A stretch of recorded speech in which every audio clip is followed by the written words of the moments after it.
เกิดอะไรขึ้นที่พระประธาน เอาจริงๆหลวงพี่ก็ไม่รู้หรอกเพราะเมื่อกี้เลยหลังจากที่ หลวงพี่เดินมาเสร็จปุ๊บก็มาดูเสร็จปุ๊บหลวงพี่ก็มาให้กำลังใจ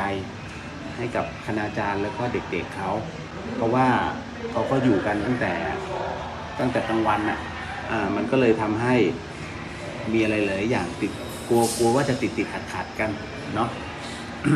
แล้วเมื่อกี้อาจารย์บอกเดี๋ยวหลวงพี่จะเล่าให้ฟังก่อนนะว่าสิ่งที่มันเกิดขึ้นก็คือเมื่อกี้พอไปถึงด้านหน้าเนี่ยหลวงพี่กำลังดูลายเทวดาที่อยู่ผนังแล้วเดี๋ยวจะให้เห็นคือทีเดียวเลยหลวงพี่จะพูดทีเดียวเลยอาจารย์ท่านก็บอกว่าอาจารย์คะอาจารย์ครับคือท่านสังเกตดวงตาของพระประธานไหมซึ่งพระประธานของวัดสายหินเนี่ยคือพระพุทธชินราชอันนี้หลวงพี่ก็บอกทำไมเหลือมีอะไรเหรอคุณโยมดวงตาเหมือนถูกควักดวงตาเหมือนถูกควักตกใจมากหลวงพี่เฮ้ยจริงเหรอไหนขอดูหน่อยบอกแต่ว่าต้องบอกว่าผมซ่อมได้อาจารย์แต่ว่ามันต้องมีของอันนี้พอมันไม่มีของเนี่ยมันก็ทำอะไรไม่ได้ซึ่งของมันหายากดวงตาไม่แน่ใจเราก็จะไม่สันนิษฐานว่ามันถูกควัก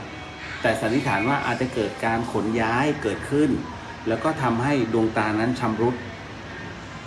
เดี๋ยวจะให้คุณโยมได้ดูนะเป็นดวงตาของพระประธานมันจะทำจากนิลแล้วก็ตรงตาขาวจะเป็นเปลือกหอยมุกหลวงพี่ก็เลยบอกว่าเอ๊ะแล้วอย่างนี้มันจะต้องทำยังไงอาจารย์มันต้องลงทุนเท่าไหร่บอกไอ้ลงทุนน่ะมันไม่เท่าไหร่หรอกพระอาจารย์แต่หายาก หลวงพี่ก็เลยจริงเหรอบอกอันนี้หลวงพี่ไม่รู้เพราะว่านิลที่ใช้มันเป็นนิลแท้แล้วก็อุณาโรมนั้นน่าจะคือเขาบอกว่านี่แสดงว่าไม่มีใครสังเกตใช่ไหมอาจารย์ปกติแล้วอุณาโลมเนี่ยเขาจะแย่งกันเอาทับทิมมาปิดตรงอุณาโลมอันนี้ก็คือเหมือนกับว่าเขาเป็นความเชื่อของชาวล้านนาเนาะว่าในเรื่องตรงนี้เป็นเรื่องของโภคทรัพย์เป็นเรื่องของทรัพย์สมบัติอะไรทักอย่างเลยเพราะติดกับพระประธานเลยคุณโยมอันนี้พอที่นี่ไม่มีใช่ไหมหลวงพี่ก็ไม่มีแต่หลวงพี่จะขอดวงตาก่อนอย่างเงี้ยอาจารย์ว่ามันจะต้องอะไรยังไงบอก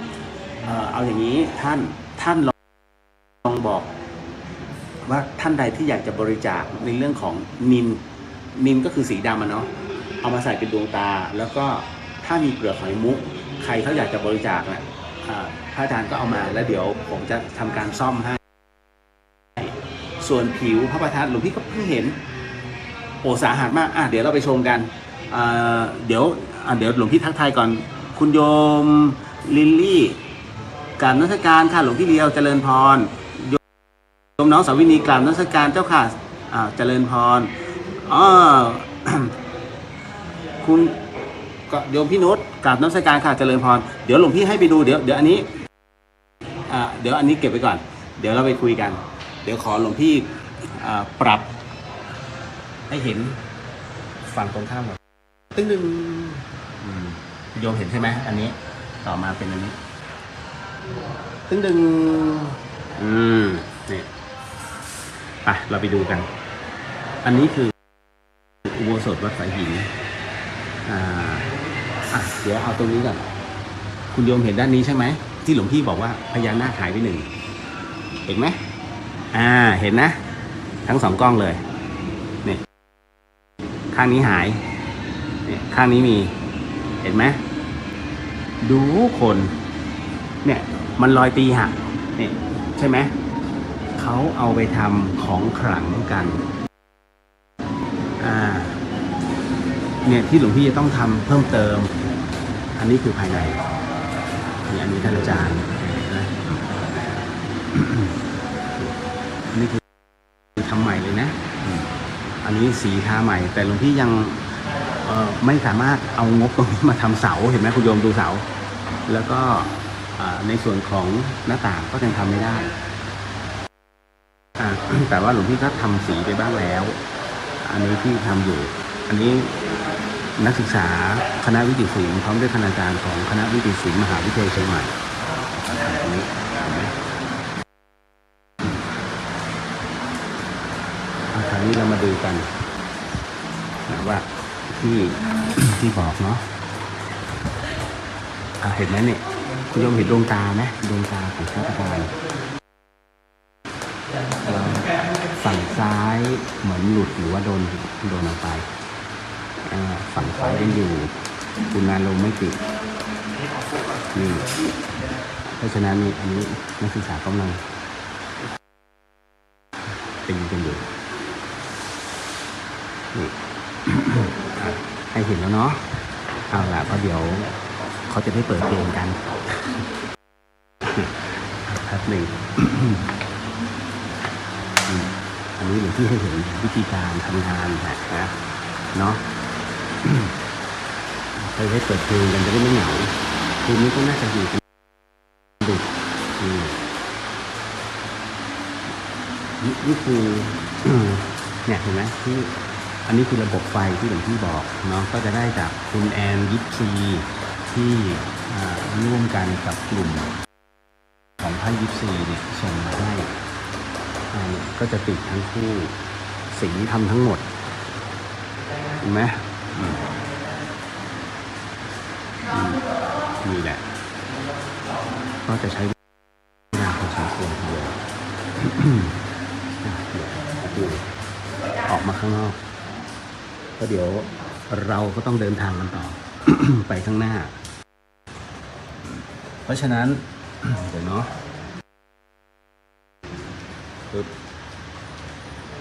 กลับคืนมาก่อน1 อันนี้หลวงพ่อสมหวังนี่คือหลวงพ่อสมหวังดีมากเอาล่ะ อันนี้ให้เห็นว่าอาจารย์บอกว่ามันเหมือนกับเป็นการเหมือนโดนแกะออกไป หลวงพี่ไม่รู้หรอกว่าเขาไปเอาความเชื่อตรงนี้มาจากไหนแต่ว่าเราคณะสงฆ์ฝ่ายหินเนี่ยกราบไหว้ทุกวันสวดมนต์ทุกวันตรงเนี้ยก็เพิ่งได้เห็นว่าพระประธานของวัดฝ่ายหินของเราเนี่ยชำรุดขนาดหนักเลยก็เลยตรงนี้ก็ถือว่าเป็นการบอกบุญไปในตัวว่าท่านใดที่หลวงพี่ไม่ต้องการปัจจัยหลวงพี่ต้องการแค่นินซึ่งมันหายากหลวงพี่เองก็ไม่รู้หรอกว่าประมาณไหนแต่เดี๋ยวหลวงพี่จะแจ้งเอาไว้ว่าเม็ดแค่ไหนถูกไหมเพราะเราไม่รู้หรอกว่าเม็ดแค่ไหนที่จะเป็นดวงตาดวงพระเนตรของท่านแล้วก็ในส่วนของโยมท่านใดที่จะหลวงพี่ก็ไม่รู้ว่าทับทิมถ้าท่านต้องการจะเอาทับทิมมาติดตรงอุณาโลมมาที่วัดสายหินมาเองไม่ต้องส่งมาเพราะว่ามันเป็นของมีค่าแล้วคุณโยมต้องอธิษฐานแล้วเดี๋ยวให้ทางอาจารย์ท่านติดให้หลวงพี่จะเรียกอาจารย์มานะแล้วก็เปลือกหอยมุกนี่อันนี้หลวงพี่โง่ อันนี้ไม่รู้จริงนะก็เลยแจ้งให้ทราบก่อนแล้วกันเนาะว่าคุณโยมได้เห็นพื้นที่จริงแล้วแล้วที่หลวงพี่หายไป2 สัปดาห์ที่ผ่านมาไม่ได้จัดรายการคือจัดแค่วันเดียวนี่แหละสาเหตุอยู่ตรงเนี้ยอยู่ตลอดทานั่นทานี่ก็มีกันไม่กี่รูปแล้วก็มีช่างแต่อันนี้ก็คือวัน2 วันนี้ได้แรงนักศึกษาเข้ามาทำในเรื่องของลวดลายก็โอเคคุณโยมกุญชยากราบนมัสการหลวงพี่เจริญพรคุณวรินทร์กราบนมัสการครับหลวงพี่เลียวเจริญพรคุณโยมมุนานมัสการค่ะเจริญพรเดี๋ยวขอทักอันนี้บ้างก็มาถึงโยมจันจรัสกับไหว้สาเจ้าเจริญพรคุณโยมจินค่ะกับนมัสการหลวงพี่เจ้าค่ะแบ็คกราวด์เข้มขลังมากเจ้าค่ะมันก็จะเป็นในส่วนของสู่สารวันนี้ถ้าอยากจัดเรื่องผีๆเดี๋ยวจัดให้เพราะว่าได้บรรยากาศป๋อมแปมกับนมัสการค่ะหลวงพี่เจริญพรคุณโยมพี่นพกับนมัสการเจ้าค่ะเจริญพรคุณโยมพี่จันจะนักศึกษานอนที่วัดหรือคะไม่ได้นอนเพราะเดี๋ยวอาจจะ คือเมื่อคืนนี้เขาแกะแบบจนถึงตี 5แล้ววันนี้เขามาต่อเลยหลวงพี่กลัวป๊อกก็เลยมองว่าหลังจากที่จัดรายการตอนตี 1เสร็จอาจารย์บอกว่าเด็กถ้าจะไม่ไหวพระอาจารย์ก็จะขอแค่ตี 2หรือไม่เต็มที่ก็ตี 1นิดๆก็โอเคเพราะฉะนั้นเดี๋ยวหลวงพี่ต้องกลับมาดูตรงนี้อีกทีหนึ่งเนาะขอบพระคุณที่ถามถึงก็ตามมาด้วยคุณกราบนมัสการค่ะเจริญพรมาถึงโยมเฟกราบนมัสการค่ะหลวงพี่เจริญพรโยมกายกราบนมัสการครับหลวงพี่เจริญพรคุณชุรีพรกราบนมัสการค่ะขอร่วมบุญดวงตาพระประธานนะคะถ้าท่านเปิดบุญหลวงพี่เดี๋ยวต้องขอนิดนึงเพราะว่าหลวงพี่ไม่ได้ต้องไม่เห็นว่าอาจารย์เนี่ยท่านสามารถทำให้ได้มันแค่ซ่อมบางส่วนไม่ได้ทำทั้งองค์ก็คิดว่าอาจจะไม่จำเป็นเรื่องของปัจจัยเนาะเพราะฉะนั้นอันนี้เดี๋ยวขอคุยกับอาจารย์ท่านก่อนคุณโยมจินตชัดดวงตาและอุณาโลมบอกบุญให้ญาติโยมร่วมกันได้ไหมเจ้าคะเอาจริงๆนะหลวงพี่ก็อยากจะบอกบุญแต่ว่าความต้องการหลวงพี่ไม่ได้ต้องการปัจจัยหลวงพี่ต้องการสิ่งที่มันหายไปอันนี้อาจารย์ท่านบอกซึ่งหลวงพี่ถามอาจารย์ท่านแล้วบอกว่าอาจารย์อันนี้มันต้องใช้ปัจจัยเท่าไหร่อาจารย์บอกปัจจัยมันไม่ใช่เรื่องสำคัญท่านสำคัญตรงที่มันหายาก เรื่องนินเนี่ยเนาะอุณาโลมน่าจะเปิดให้ร่วมบุญกันเหรอ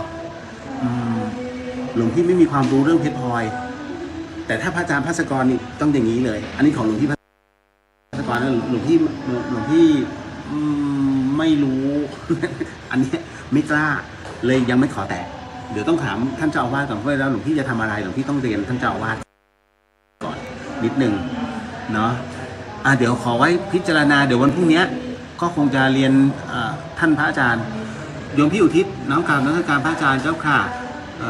ขอบคุณพระคุ้มครองเจ้าค่ะขอคุณพระคุ้มครองเจริญพรก็ไม่ได้นอนเป็นเหตุตามเหตุปัจจัยเนาะโยม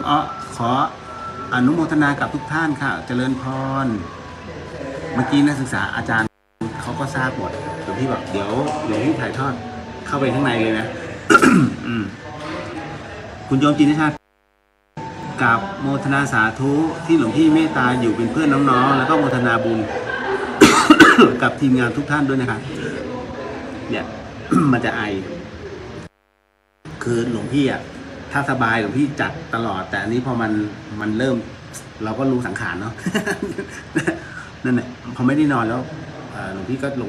ไปบิณฑบาตเช้าไงก็มีบ้างเล็กน้อย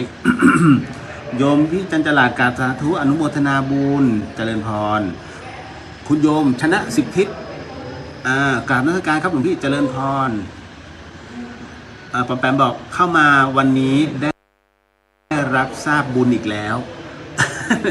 บุญอันนี้เป็นบุญวัตถุไม่ได้บุญปัจจัยโยมพี่มุนาบอกคุณมุนาบอกว่าเปิดบุญอุณาโลมกับดวงตาบุญละ10 บาทก็ได้ค่ะ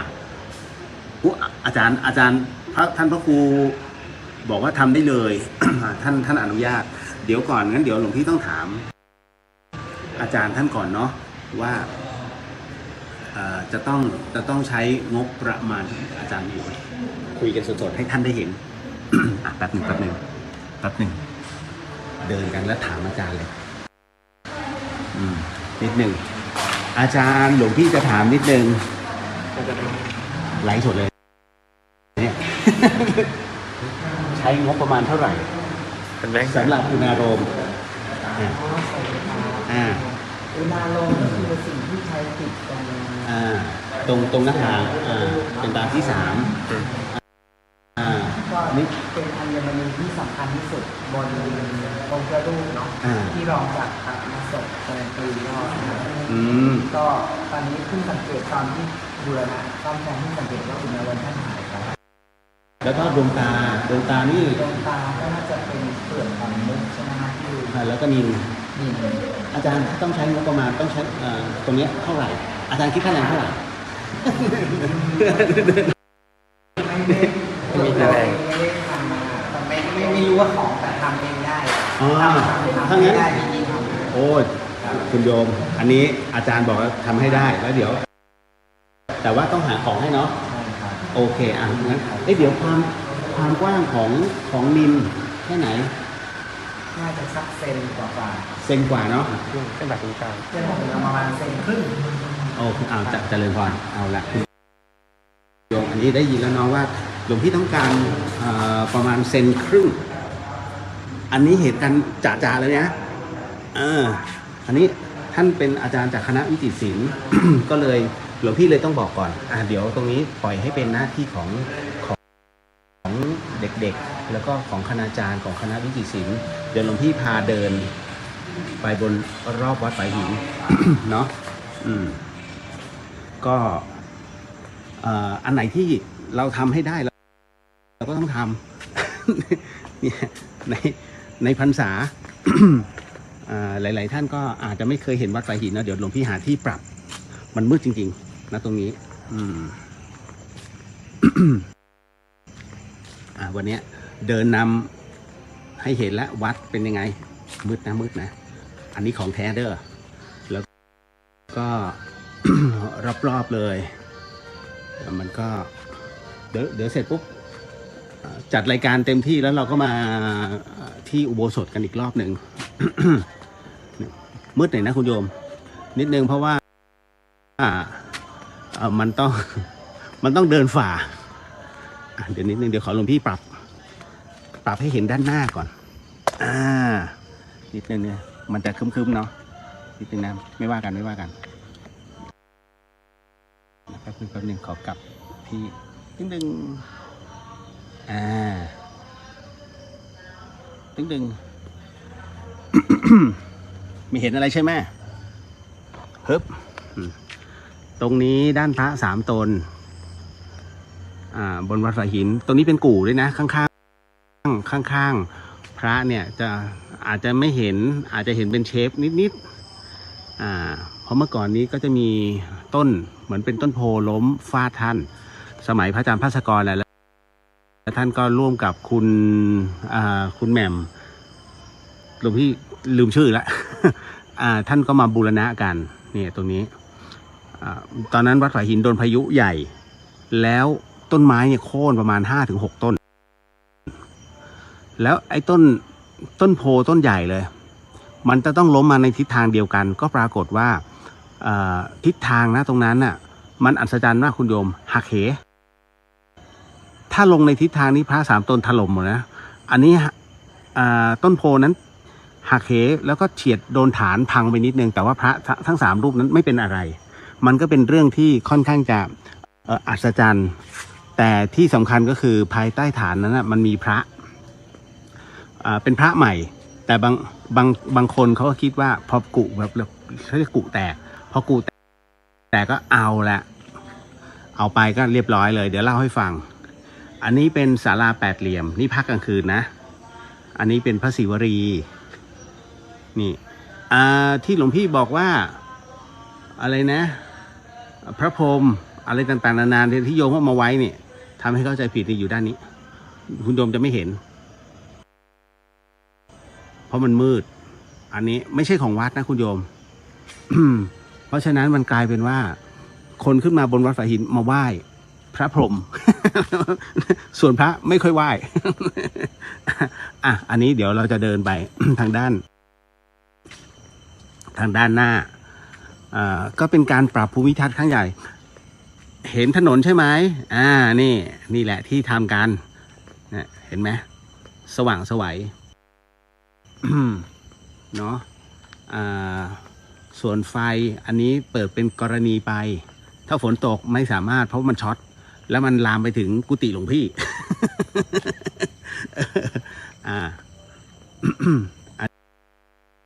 เดี๋ยวเราไปนั่งกันข้างหน้านี่คือวัดฝายหินหลังมหาวิทยาลัยเชียงใหม่เนาะก็จะเป็นอะไรที่นี่อันนี้คือไฟโซลาร์เซลล์2 ดวงเนี้ยจริงๆมันหลายดวงนะที่คุณโยมไป เป็นเจ้าภาพบริจาคมาเสร็จปุ๊บนี่พอติดนี่สุดยอดมาก อันนี้กุฏิหลวงพี่ อันนี้เรามาอยู่ข้างหน้าแล้วนะหน้าวัดนี่ถ้าก้าวข้ามเขต คือถ้าพ้นเขตวัดนี่ให้ดูเส้นปูนเป็นหลัก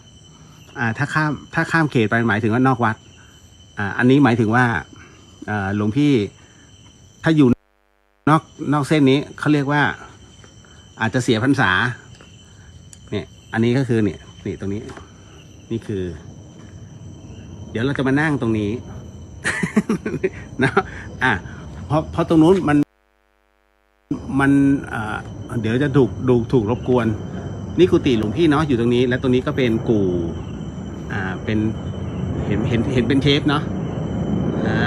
นี่แหละให้ดูข้างหน้ามืดไหมนี่ขนาดติดโซล่าร์เซลล์บางส่วนแล้วนะอันนี้คือป้ายวัดสายหินที่ใครขึ้นมาเนี่ยก็จะมาอยู่กันตรงนี้อันนั้นคือกระเป๋าพยาบาลเพราะว่าอย่างที่หลวงพี่บอกทางด้านนี้มันขึ้นเขาแล้วรถเนี่ยเขาจะมาลงมาดึกๆไม่รู้เขาทำอะไรกัน แล้วก็คว้ากันนั่นน่ะแต่ตอนนี้โอเคแล้ว นี่เดี๋ยวไปนั่งจัดรายการกันตรงนู้นก็ จะได้สวดมนต์ไหว้พระกันนี่วัดสายหินอันนี้จัดในเขตวัดเพราะว่าให้ดูพื้นปูนเป็นหลัก เอาละ ถ้างั้นปึ๊บ ขออนุญาตตึกกลับหน้าหลวงพี่มืดนะก็ไม่เป็นไร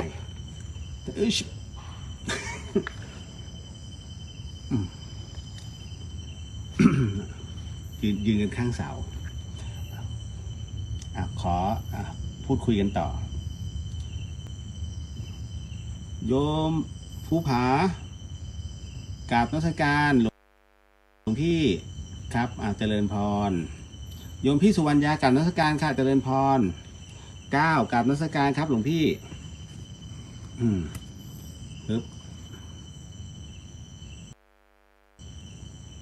พระอาจารย์บอกว่าให้ปรึกษาโยมอาจารย์ได้เลยครับก็เป็นที่เรียบร้อยนิดนึง ปึ๊บเสร็จปุ๊บคุณโยมจินชาเย่ครับขอบพระคุณพระอาจารย์เจ้าค่ะก็อาจารย์เปิดไฟเขียวแล้วงั้นเดี๋ยวหลวงพี่ก็จะเอาจริงหลวงพี่ก็เพิ่งรู้จริงๆมันไม่แค่นั้นองค์พระพักตร์ของพระประธานเหมือนกับโดนหลวงพี่ไม่มั่นใจเพราะว่าเป็นเนื้อสีแดงก็คือจากที่เป็นทองแล้วเห็นว่าเป็นเนื้อสีแดงก็คือเหมือนกับทองโดนลูดออกไปแล้วก็เป็นเนื้อวันนี้หลวงพี่ก็เลยยังไม่มั่นใจคือถ้าทำต้องทำทั้งองค์แหละถ้าจะต้องทำนะโอ้ยขอบพระคุณมากคุณโยมจะรีบจองกันเลย หลวงพี่ไม่รู้ที่มาที่ไปว่าตัวนินเนี่ยสุภาพสตรีน่าจะรู้เนาะว่าเขาเอาจากตรงไหนเปลือกมุกอะไรนะหอยมุกอย่างเงี้ยหลวงพี่ก็ไม่รู้ว่าเขาเอาจากตรงไหนก็เลยต้องขอเมตตาคุณโยมหน่อยแล้วกันว่าบอกทางนี้บอกบุญเป็นวัตถุ เนาะ แล้วก็แจ้งหลวงพี่มาแล้วก็ถ้ามันจะต้องมีค่าใช้จ่ายก็เดี๋ยวจะบอกบุญตรงนี้แล้วก็คุณโยมก็จัดซื้อให้หน่อยคุณโยมคุณโยมนิดใช่ไหมกราบนมัสการค่ะหลวงพี่เจริญพรถูกแล้วพระอาจารย์ท่านพระครูสมุท่านอนุญาตคุณโยมพี่จันจรัสนินสีดำแท้ขนาด1 เซนครึ่งถูกต้องขอบคุณมากโยมพี่ โยมนัดนมัสการค่ะเจริญพรคุณโยมจินชาหลวงพี่พาชมกุฏิด้วยสิไม่เอาลก ไม่เห็นหน้าต่างกลับหัวเลยเจ้าค่ะโอ้ยมันต้องเข้าไปข้างในตรงโน้น ลกเพราะว่าหลวงพี่กำลังเตรียมทำปฏิทินแล้วมันเป็นปฏิทินน้ำมนต์เอาว่าในปฏิทินเนี้ยเป็นคือ ก็ก็บอกตามตรงแล้วกันเนาะหลวงพี่อ่ะเอาจัดงบส่วนหนึ่งที่ญาติโยมเนี่ยเขาให้ไว้ใช้เป็นเบ็ดเตล็ดเนี่ยเอาไปสั่งพิมพ์ ปฏิทินเพื่อที่จะได้แจกแต่ว่างบประมาณนี้มันได้แค่300ชุด ก็ต้องยอมเสียแพงหน่อยอ่ะคือมันมีปัจจัยแค่ตรงนั้นเพราะถ้าเกินไปมันจะกลายเป็นงบประมาณส่วนอื่นซึ่งหลวงพี่ดึงไปไม่ได้ก็เลยได้แค่ ได้แค่ตรงนี้แล้วก็ในปฏิทินเนี้ยจะมีทั้ง1ยันท้าวเวสสุวรรณบอกเลยใช้ยังไงอะไรยังไงม้วนอยู่มีทรายเสกจากวัดท่าสูงและวัดฝายหิน4เป็นข้าวสารเสกนะของหลวงปู่บุญมากับวัดฝายหิน เพราะฉะนั้นก็จะอยู่ในเบ็ดเสร็จตรงนี้เลยเนาะ เมืองการมีนินเยอะโอ้ขอบคุณมากเมืองการเหรอแล้วจะยังไงอ่ะ หลวงพี่เองก็ไม่สามารถเนาะ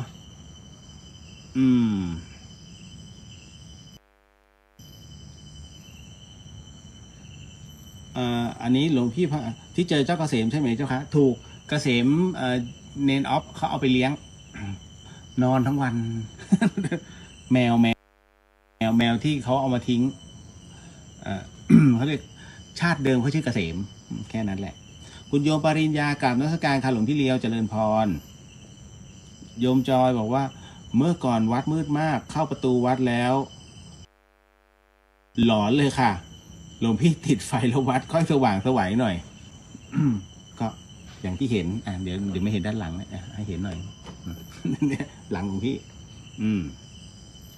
คุณโยมชุลีพรกราบนมัสการจะถามผู้เชี่ยวชาญให้ค่ะเพราะมีอาจารย์ท่านหนึ่งสอบเพชรพลอยค่ะแต่อุณาโลมขนาดเท่าอุณาโลมไม่รู้อุณาโลมหลวงพี่ไม่ได้ถามอาจารย์ท่าน ขอบคุณมากเดี๋ยวขอเป็นโจทย์เอาไว้เนาะแล้วเดี๋ยวหลวงพี่จะดำเนินการนะตรงนี้โอ้ขอบคุณมากคือหลายๆเรื่องหลวงพี่ไม่รู้เรื่องหลวงพี่จะโฟกัสที่อุโบสถ ของวัดฝายหินเท่านั้นอย่างอื่นไม่เคยโฟกัสนะเพราะฉะนั้นพอวันนี้อาจารย์ก่อนเข้ารายการ10 นาทีคุณโยมหลวงพี่อึ้งเลยท่านเรียกไปดูบอกพระอาจารย์มาตรงนี้หน่อยค่ะมาตรงนี้หน่อยครับนั่นแหละ นั่นที่มาที่ไปเอาเดี๋ยวขอนิดนึงแล้วกันเรามา เข้าสู่เนื้อรายการเดอะเฮียนกันเพราะวันนี้ก็ยังคงมีเรื่องราวมีคำถามมีในเรื่องบั้งไฟว่าแล้ว มันจะออกพรรษาแล้วไงอันนี้หลวงพี่เข้าใจ เนาะร้อนๆเลยนะภาพหลวงพี่เพราะหลวงพี่ถือแท็บเล็ตตรงนี้นี่ต้องบอกก่อนถือแท็บเล็ตอยู่ นะถ้าจะให้ไม่หลอนมันต้องตั้งอย่างนี้ถูกไหมแล้วมันจะส่องหน้าหลวงพี่แล้วหลวงพี่ก็ต้องอ่านมันดูแปลกๆไง เดี๋ยวแป๊บหนึ่งงั้นเดี๋ยวเรามา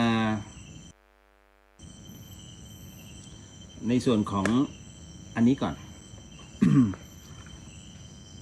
เรามาว่าด้วยเรื่องของศีลกันก่อนเนาะแป๊บหนึ่งเอายังไงล่ะเนี่ยตึ๊ด พร้อมเดี๋ยวเราว่าด้วยข้อศีลเสร็จปุ๊บเรานั่งสมาธิกันแล้ววันนี้บรรยากาศได้มากรอบๆเลยเนาะ อันนี้คุณภูวนัทกราบนมัสการครับลูกพี่เลียว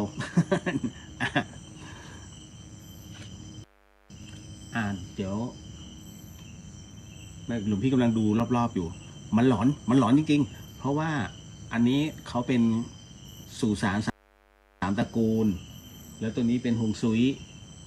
หน้ากุฏิหลวงพี่ก็มีฮวงซุย เพราะฉะนั้นมันอุดมไปด้วยจริงๆหลวงพี่ก็เลยต้องแวบก่อนเพราะจำได้ไหมจัดรายการข้างในมันตุ่มเดี๋ยวก็ตุ่ม เดี๋ยวว่างั้นงี้เลยเมื่อ2 วันที่แล้วก็ยังมีอยู่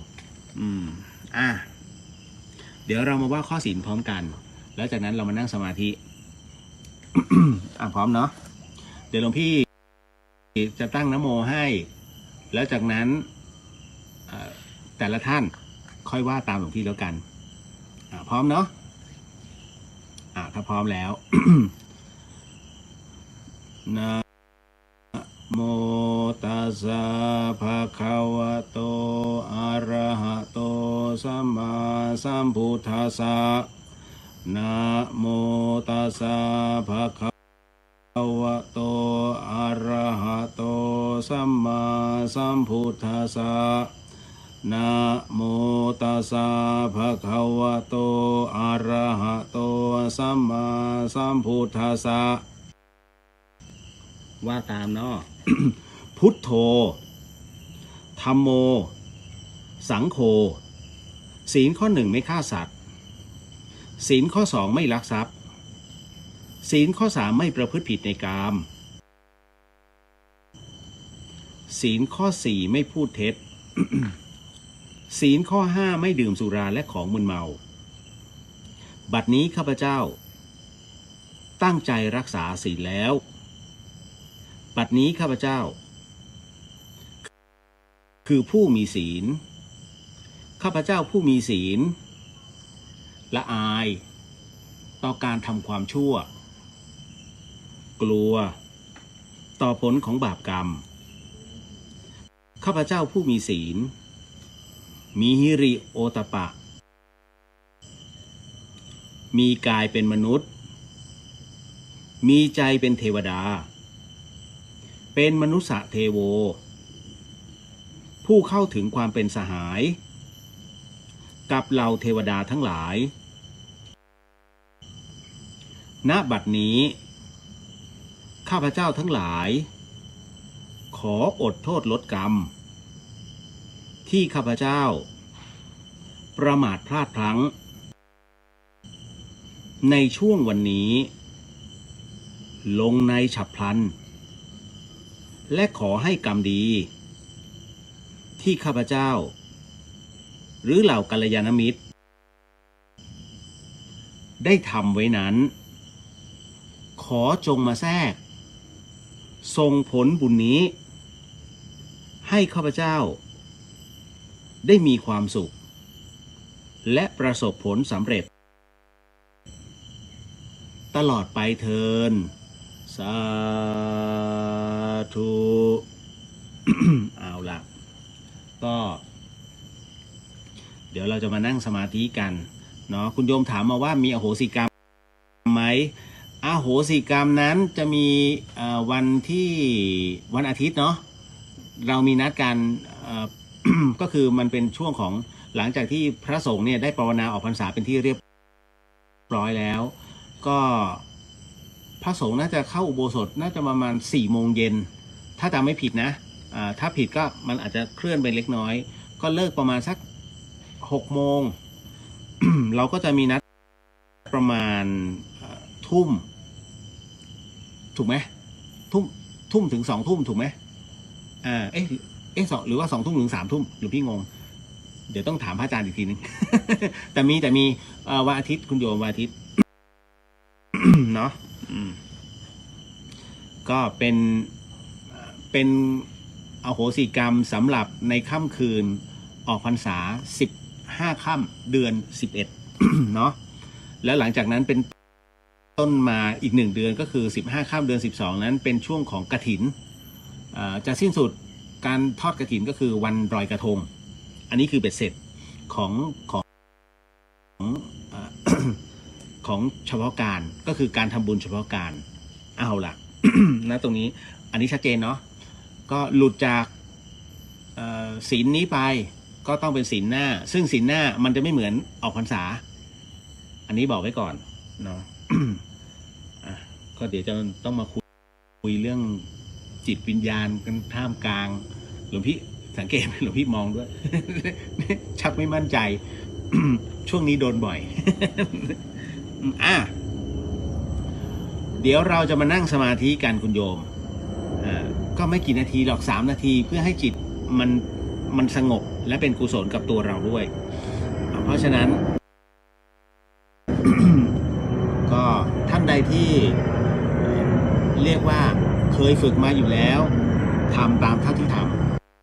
ำท่านใดที่ไม่เคยฝึกก็เอาแค่หลับตาลง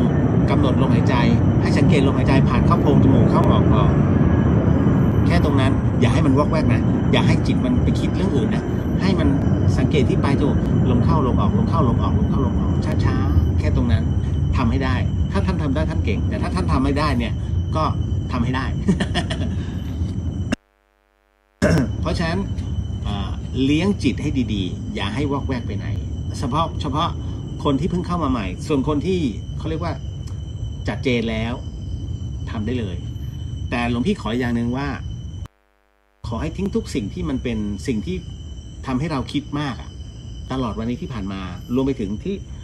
หลายๆวันที่ผ่านมาขอให้ทิ้งก่อนแล้วเรื่องของวันพรุ่งนี้ก็ขอให้มันทิ้งไปก่อนเอาให้อยู่กับปัจจุบันพอเนาะ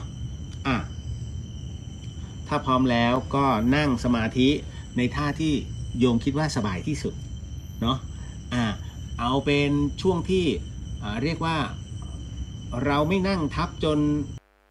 ขาเราเป็นเหน็บหรือว่าเรา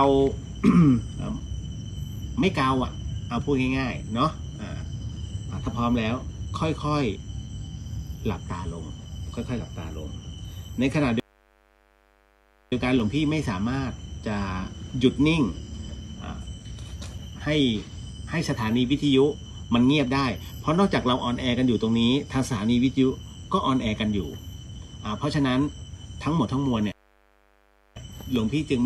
ไม่สามารถปล่อยให้มันเดดแอร์ได้เนาะเอาล่ะ ถ้าพร้อมแล้วทำไมอันนี้มันผ่องๆ ไม่เข้าไปตรงเรียวเดอะเฮียนเนี่ยหน้าหลวงพี่ขาวว่าพอเข้าอีกอันนึงพุทธิสิทธิ์เนี่ยหน้าหลวงพี่จะดำ เหมือนถูกบางอย่างครอบงำไม่ใช่หรอกเป็นเพราะแสงแล้วก็เป็น iPhone มันปรับตรงนั้นด้วย ก็ ถ้าพร้อมแล้วค่อยๆหลับตาลงค่อยๆหลับตาลงเอาละนะ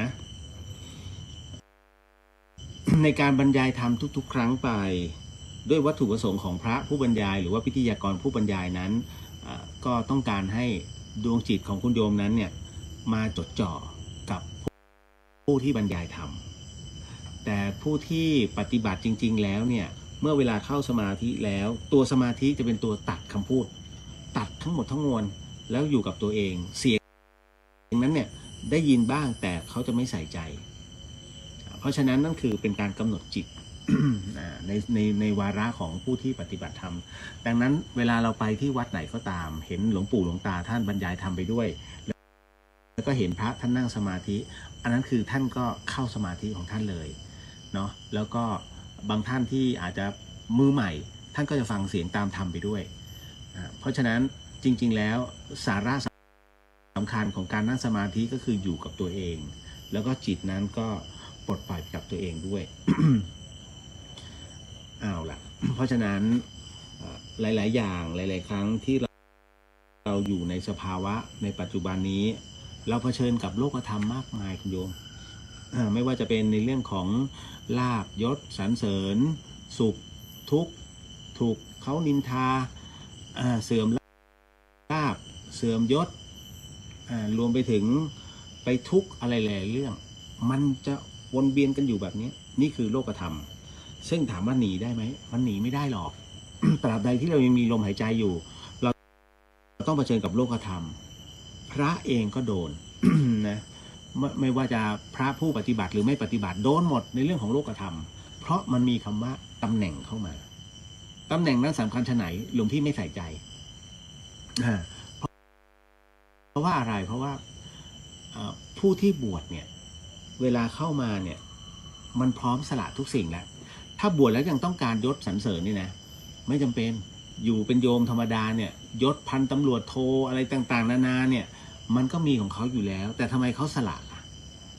นั่นเป็นเพราะว่ามันมีเหตุให้ต้องสละบางคนเป็นถึงมหาเศรษฐีแล้วทำไมต้องสละทรัพย์สมบัติทุกอย่างเพื่อบวชแสดงว่าการบวชหรือว่าการ การปฏิบัติธรรมเนี่ยต้องมีอะไรที่เป็นสิ่งที่พิเศษและวิเศษมากเพราะฉะนั้นหลวงพี่เองไม่สนับสนุนให้ใครมาปฏิบัติธรรมอย่างจริงจัง เพราะท่านจะต้องสละทุกอย่าง อันนี้เป็นเรื่องจริงเพราะว่าอะไรเพราะว่าเรามองดูแล้วว่าทั้งหมดมันเป็นสิ่งสมมติมันเป็นมายาที่เข้ามาในชีวิตเราหามาท้ายที่สุดมันก็ต้องแลกมาด้วยความสุขและความสุขนั้นไม่ได้ยั่งยืนระหว่างข้าวแกง1 จาน25 บาทกับสเต็ก1 ถาดมูลค่า 3,000 บาทอิ่มเท่ากันไหมอิ่มเท่ากันบางคนถามว่าแล้วอร่อยเท่ากันไหมไม่สเต็กอร่อยกว่าจริงเหรออาหารที่เป็นข้าวแกงเนี่ยที่เขาสั่งมาเนี่ยราคาไม่เท่าไหร่ถ้ามันไม่ถูกใจเขาไม่สั่งราดหรอกแสดงว่าอาหารนี้มันต้องถูกใจเขาถึงต้องสั่งราดก็เหมือนกับสเต็กที่คุณโยมเลือกนั่นแหละเพราะฉะนั้นถามว่าอร่อยเท่ากันไหมอร่อยเท่ากันแต่มันอร่อยสำหรับใครแค่นั้นเองถูกไหมแต่การจับจ่ายเห็นไหมต่างกันแต่ท้ายที่สุดแล้วมันคือความสุขที่เราเสพแล้วความสุขนั้นยั่งยืนไหมความสุขไม่ยั่งยืนหรอกมันแค่สุขตรงนั้นกำลังนั่งกินสเต็กมีความสุขอยู่ๆมีใครก็ไม่รู้เดินมาเอามือป้ายสเต็กเราฟืดแล้วก็เดินหนีไปมีความสุขไหมไม่กล้าขยะแขยงถูกไหมนี่ไงความสุขมันแวบเดียวที่เหลือเป็นความทุกข์หมดแล้วมันเกิดขึ้นได้อย่างไรมันเกิดขึ้นที่ใจทุกอย่างมันเป็นสิ่งสมมุติหลวงพี่พูดได้เพราะว่า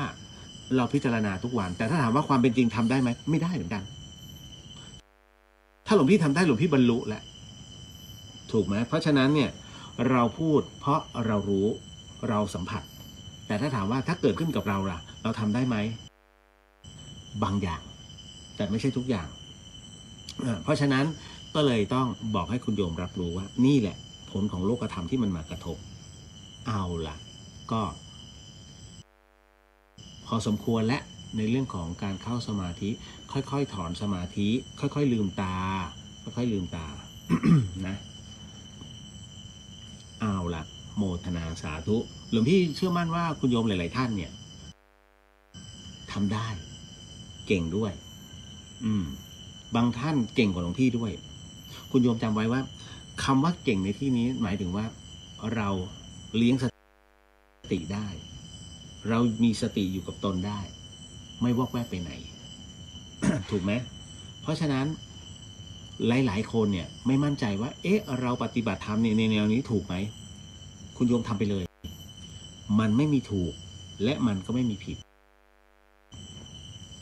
จะบอกว่าโอ๊ยมันไม่ใช่หรอกเวลานั่งสมาธิมันจะต้องเห็นนี่นู่นนั่นจริงเหรอถ้าเห็นนี่นู่นนั่นน่ะผิดแล้วล่ะ สมาธิมันต้องอยู่กับความว่างตราบใดที่มีภาพมาปรากฏทำให้เราหลงไม่ใช่สมาธิพระพุทธองค์บอกว่าสิ่งทั้งหมดเมื่อเข้ามาแล้วให้ก้าวข้ามผ่านมันไปให้เผชิญกับความว่างเพราะนั่นคือบททดสอบอะไรหลายๆอย่างเข้ามาแต่ถ้าถามว่าเราจะไปยึดติดตรงนั้นปิติตรงนั้นเนี่ยที่มันเป็นแสงเข้ามาเห็นเป็นออร่าต่างๆเห็นมีผัสสะต่างๆที่เราสามารถสัมผัสได้มันเป็นสิ่งที่มาทดสอบเรามันเป็นปิติซึ่งมันมีด้วยกัน5 อย่างไงหลวงพี่เลยไม่อยากให้หลงเนาะเอาตรงนี้ให้รับรู้เอาไว้แล้วกันแล้วก้าวข้ามผ่านมันให้มาเผชิญกับความว่างให้ได้ก็โมทนาสาธุด้วยเนาะขอบพระคุณมากคุณโยมมุนาเพราะว่าเดี๋ยวหลวงพี่ก็จะถ้าเมืองการใช่ไหมเดี๋ยวหลวงพี่จะถามหลวงพี่สะอาดก่อนเพราะว่าท่านอยู่ที่อะไรนะวัดจันหงายที่ทองผาภูมิเดี๋ยวลองถามท่านก่อนว่าพอจะรู้ไหมว่าตรงไหนเขามีนินมั่งที่จะต้องเปลี่ยนดวงตาของพระพุทธเจ้าเนาะอันนี้ต้องบอกหลวงพี่โง่จริงนะในเรื่องของตรงนี้เมื่อกี้อาจารย์ท่านจุดประกายทั้งหมดทั้งมวลเลยว่ามันจะต้องทำตรงนี้เข้าใจแล้วเพราะฉะนั้นหลวงพี่สบายใจเพราะหลวงพี่มีพยานแต่ละท่าน เดี๋ยวรับพรกันก่อนเนาะแล้วเดี๋ยวก็เข้ามาสู่เนื้อรายการเพราะหลายๆท่านก็สอบถามเข้ามาอะไรหลายๆเรื่องพอสมควรเตรียมตัวรับพรแล้วก็ใครที่มีน้ำคอนโทรน้ำเพื่อจะกรวดน้ำก็เตรียมตัวเมืองเหนือเขาจะเรียกหยาดน้ำอีสานก็จะเรียกหยาดน้ำเช่นกันน้ำหยาดน้ำแล้วก็น้ำหยาดอันนี้อีสานกับเหนือส่วนใต้กับ กลางก็จะเรียกที่กรวดน้ำ เอาล่ะ ถ้าไม่มีไม่เป็นไร ใช้ใจกรวดเรียกกรวดแห้งถึงเหมือนกันเพราะว่าเราน้อมจิตน้อมใจตามเนาะพร้อม เอาเราทั้งหมดทั้งมวลรอบวัดด้วยแหมแล้วมานั่งไม่มีเกราะป้องกันเลย ไม่เป็นไรสาธุ เอากรวดน้ำเด้อยะถาวาริวหาปุราปาริปุเรนติสาครังเอวะเมวะอิโตตินังเปตานังอุปกปติอิชิตังปฏิตังตุมหังคิปะเมวะสมิชันตุสเพปุเรนตุสังกปะจันโทปนระโสยถามณิโชติราโสยถาสัพพิติโยวิวันชันตุสัพพะโรโควินาสันตุมาเตภวาวันตรายโยสุขิธิขายุโกภวะอาภิวาทนาสิริสานิจาวุธาปจายโนจาตารโอธรรมวัฏันติอายุวันโนสุขังภาลังสัพพะพุทธานุภาเวนะสัพพะธัมมานุภาเวนะสัพพะสังฆานุภาเวนะพุทธรัตนังธัมมรัตนังสังฆรัตนังตินนังรัตนานังอนุภาเวนะจตุราสีติสหสัทธามาขันธานุภาเวนะปิตกาตยานุภาเวนะชินสาวกานุภาเวนะสาเพเตโรคาสาเพเตพยาสาเพเตอันตรายาสาเพเตอุปาทวาสาเพเตดุนิมิตาสาเพเตอวมังคาราวินาสันตุอายุวันทโกธนวะทโกสิริวาทโกยสวาทโกภลวะทโกวันนาวาทโกสุขวาทโกโหตุสาพะทาทุกขโรคาพยาเวราโสกาสาตุจุปาทวาอเนกาอันตรายยาปิวินาสันตุจเตชะสาชายเศรษฐิธานังลาภังโสธิภคายังสุขังพลังสิริอายุจวันโนจะโพคังวุฒิจายาสาวาสตาวัสสาจะอายุจะชีวสิทธิภวันตุเตภาวตุสาภมังครังราคันตุสาภเทวตาสาภพุทธานุภาเวนะสัทธาโสธิภวันตุเตภาวตุสาภมังครังราคันตุสาภเทวตาสาภธรรมานุภาเวนะสัทธาโสธิภวันตุเตภาวตุสาภมังครังราคันตุสาภเทวตาสาภสังฆานุภาเวนะสัทธาโสธิภวันตุเตสาธุ ก็เจริญพรแล้วก็เจริญบุญให้กับทุกท่านเด้อ วันพรุ่งนี้หลวงพี่ก็อาจจะไม่ได้จัดรายการแล้วเดี๋ยวเราไปเจอกันวันอาทิตย์เลยเนาะเพราะว่าหลวงพี่ต้องเคลียร์ ทั้งในเรื่องอุปกรณ์ในเรื่องของการทำปฏิทินเขาต้องวิ่งหาซื้อแล้วก็ต้องมาดูแลในส่วนของอุโบสถแล้วพรุ่งนี้ไฟมันดับเพราะวันนี้ การไฟฟ้าภูมิภาคก็เดินขึ้นมาบนวัดไฟหินแล้วก็มาแจ้งว่าจะทำการโยกเสาไฟเพราะว่าเมื่อ2 วันที่แล้วไม่ใช่เมื่อวานต้นไม้โค่นที่คุณโยมเห็นในภาพมันโค่นปิดถนนเลยเป็นกฐินป่านะมะขามกฐินมะขามเนี่ยทับ แล้วก็หลวงพี่อยู่ในกุฏิเนี่ยได้ยินแล้วตุ้มแล้วก็ตุ้มแล้วก็ตุ้ม3 ตุ้มนะคอมพิวเตอร์อ่ะมันไอตัวสำรองไฟมันก็ดังตี๊ดแล้วก็หลบหยุดแล้วมันไม่ตัดแสดงว่ายังมีไฟอยู่แล้วคราวนี้ตี๊ดแล้วก็ตึบแล้วก็ตี๊ดแล้วก็ตึบรู้แล้วไฟดับ หลวงพี่ก็เลยต้องเซฟงานโอ้ไม่งั้นวุ่นวายเลย นั่นแหละก็ท้ายที่สุดเขาก็ตัดก็อย่างที่คุณโยมเห็นในภาพเนาะพระเนรวัดไฟหินก็ไปช่วยเพราะว่ารอเทศบาลก็คงจะไม่ได้การแล้ววัดไฟหินมีเลื่อยโยนอยู่แต่ว่ามันปืนสั้นมันไม่ปืนยาวไม่ได้นะถ้าปืนยาว20 นิ้วนี่ถือว่าผิดกฎหมายถ้าใครครอบครองเอาไว้โดยที่ไม่ใช่หน่วยงานราชการเนี่ยมันต้องไปขึ้นทะเบียนถ้าไม่ถือว่าผิดกฎหมาย ดังนั้นทางการอนุญาตให้แค่ใบมีดใบเลื่อยเท่าไหร่9 นิ้วถึง10 นิ้วนิดๆแล้วก็มีอันเล็กช่วยโอ้ยกว่าจะนะแต่ก็โอเคอันนี้ก็ทั้งหมดทั้งมวลเนี่ยเรียบร้อยไปแล้วก็เลยต้อง ขอบคุณทีมงานหลายที่วันพรุ่งนี้แหละหลวงพี่ถึงได้บอกว่าอาจจะไม่ได้เดี๋ยวขอดูก่อนถ้าไหวหลวงพี่ก็เพราะหลวงพี่เอาง่ายๆพูดกันตรงๆก็ไม่ได้นอนแต่มันต้องทำอะไรเยอะ เนี่ยคือตอนนี้หลวงพี่ก็บอกพระอาจารย์คือพระอาจารย์วิศวัตเนี่ย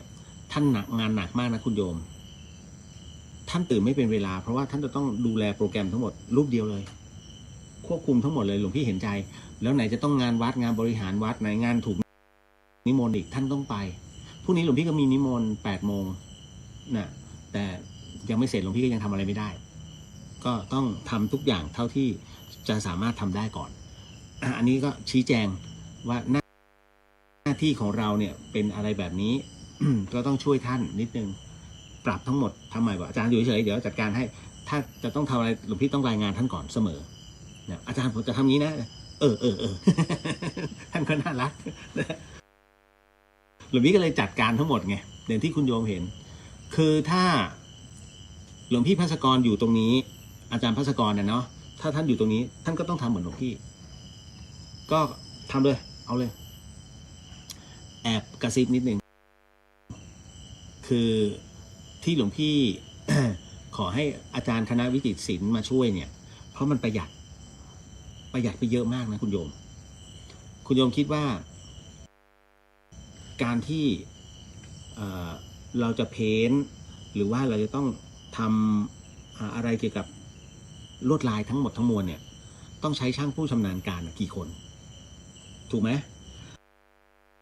และที่สำคัญก็คือว่า พอใช้ตรงนั้นค่าแรงเท่าไหร่นี่คือเหตุที่หลวงพี่ขอตรงนี้แล้วก็เรื่องอุปกรณ์ต่างๆทางวัดจัดให้จริงๆอาจารย์บอกว่าทำให้ฟรีก็ได้แต่มันต้องรองบของทางมหาลัยซึ่งมันต้องทำงบหลวงพี่รอไม่ได้คือถ้ารอนู่นปีหน้าทำเลยหลวงพี่จัดการเอง ก็อย่างที่หลวงพี่บอก ก็เลยขอความอนุเคราะห์กับคุณโยมทุกท่านเนี่ยช่วยหน่อยท่านก็คนละ100 500รอบแรกที่มันไม่พอเพราะว่าหลวงพี่จำกัดถูกไหมเพราะว่าคุณโยมนกพระ24เนี่ยเอาบัตรใจมาถวายหลวงพี่เนี่ยรวมถึงในเรื่องของอะไรต่างๆมันก็100,000 กว่าเพราะฉะนั้นหลวงพี่คิดว่าพอแล้วหลวงพี่จึงจำกัดอย่าเกิน300นะ จำได้ไหมอย่าเกิน300เพราะคิดว่ามันก็น่าจะพอสุดท้ายไม่อยู่เพราะว่ามันมีกุฏิท่านคำจันทร์เข้ามาที่จะถล่มหลวงพี่เลยต้องจัดซัดหมดเพราะทั้งหมดทั้งมวลมันอยู่ในวัดไงต่อให้ทำมันก็เป็นของวัดหลวงพี่ไม่สนใจทั้งนั้นทำ นั่นแหละทุกบาททุกสตางค์ก็เลยต้องจัดสรรให้จบให้ได้นี่ไงมันจึงมีรอบ 2 นะ ก็เลยแจ้งทราบว่าเนี่ยมันเหตุตรงนี้โอ้ยถ้า ถ้าจ้างทำตรงเนี้ยแค่หลวงพี่ว่ามีแสนนะเอาจริงๆเพราะเท่าที่หลวงพี่ไปถามสลาเมืองอะสลาเมืองคิดแค่จุดนี้จุดเดียวเนี่ยล่อไป80,000แล้วนี่ยังไม่รวมอุปกรณ์นะตาย วัดตายแน่ๆนี่แหละก็เลยต้องยกประโยชน์ตรงนี้ให้ความดีความชอบกับคณาจารย์คณะวิจิตรศิลป์มหาวิทยาลัยเชียงใหม่เดี๋ยวพอถึงวันกฐินเนี่ยเดี๋ยวหลวงพี่ก็บอกจะรายงานท่านอธิการเดี๋ยวให้พระอาจารย์ท่านจัดการเนี่ยได้มช.มาช่วย เอาอะไรที่มันเป็นเรื่องราวดีๆหลวงพี่ก็ต้องบอกเนาะค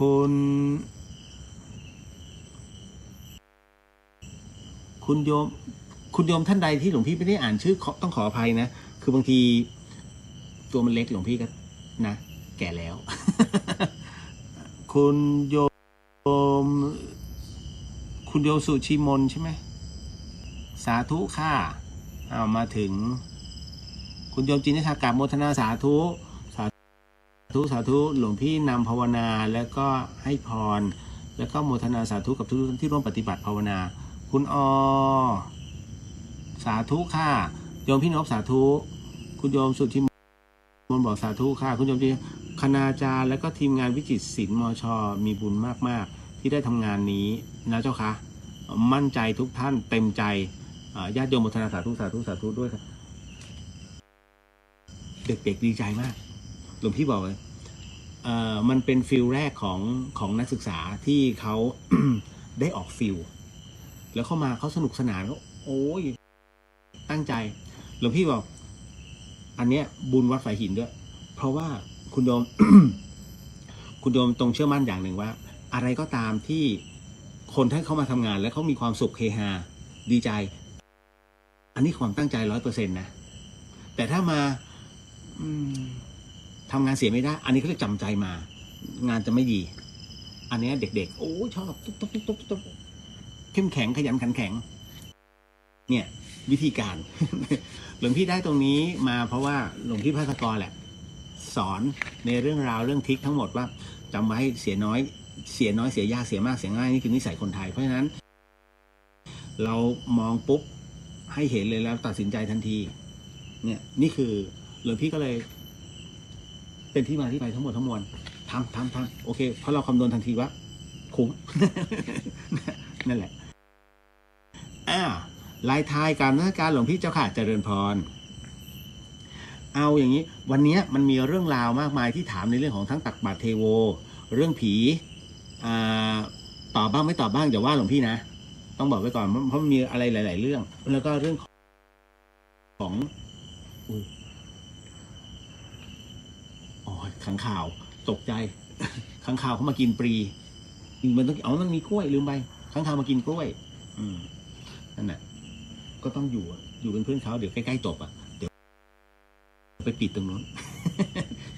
จะไปดูพวกนักศึกษาหน่อยแอบดูหน่อยว่า หลับไหมโอ้เมื่อกี้เขาไม่ไหวไงคุณโยมเมื่อคืนนี้เขาตี 5เขานั่งแกะแบบกันแล้วก็ได้พักแป๊บหนึ่งแล้วก็รีบขึ้นมาบนวัดฝายหินเลย แล้วนักศึกษาเพิ่งจะรู้ว่าอ๋อมีวัดตรงนี้ด้วยหลวงพี่อุ้ยตายแล้ว ไม่รู้จักวัดฝายหินนะแล้วเขาก็ ดีใจ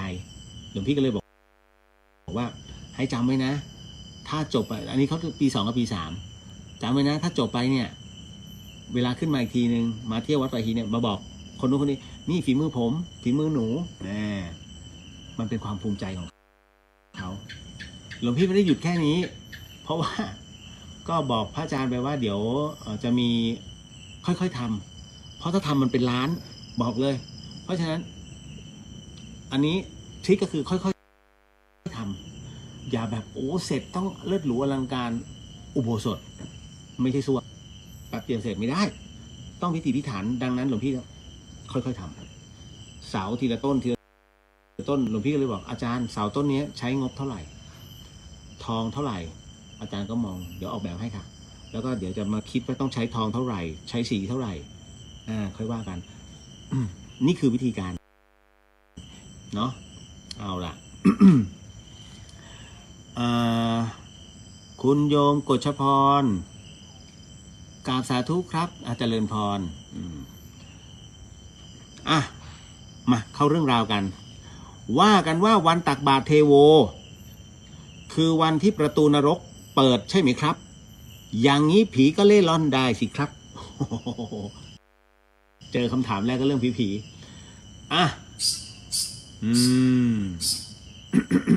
ได้ยินเสียงเนาะ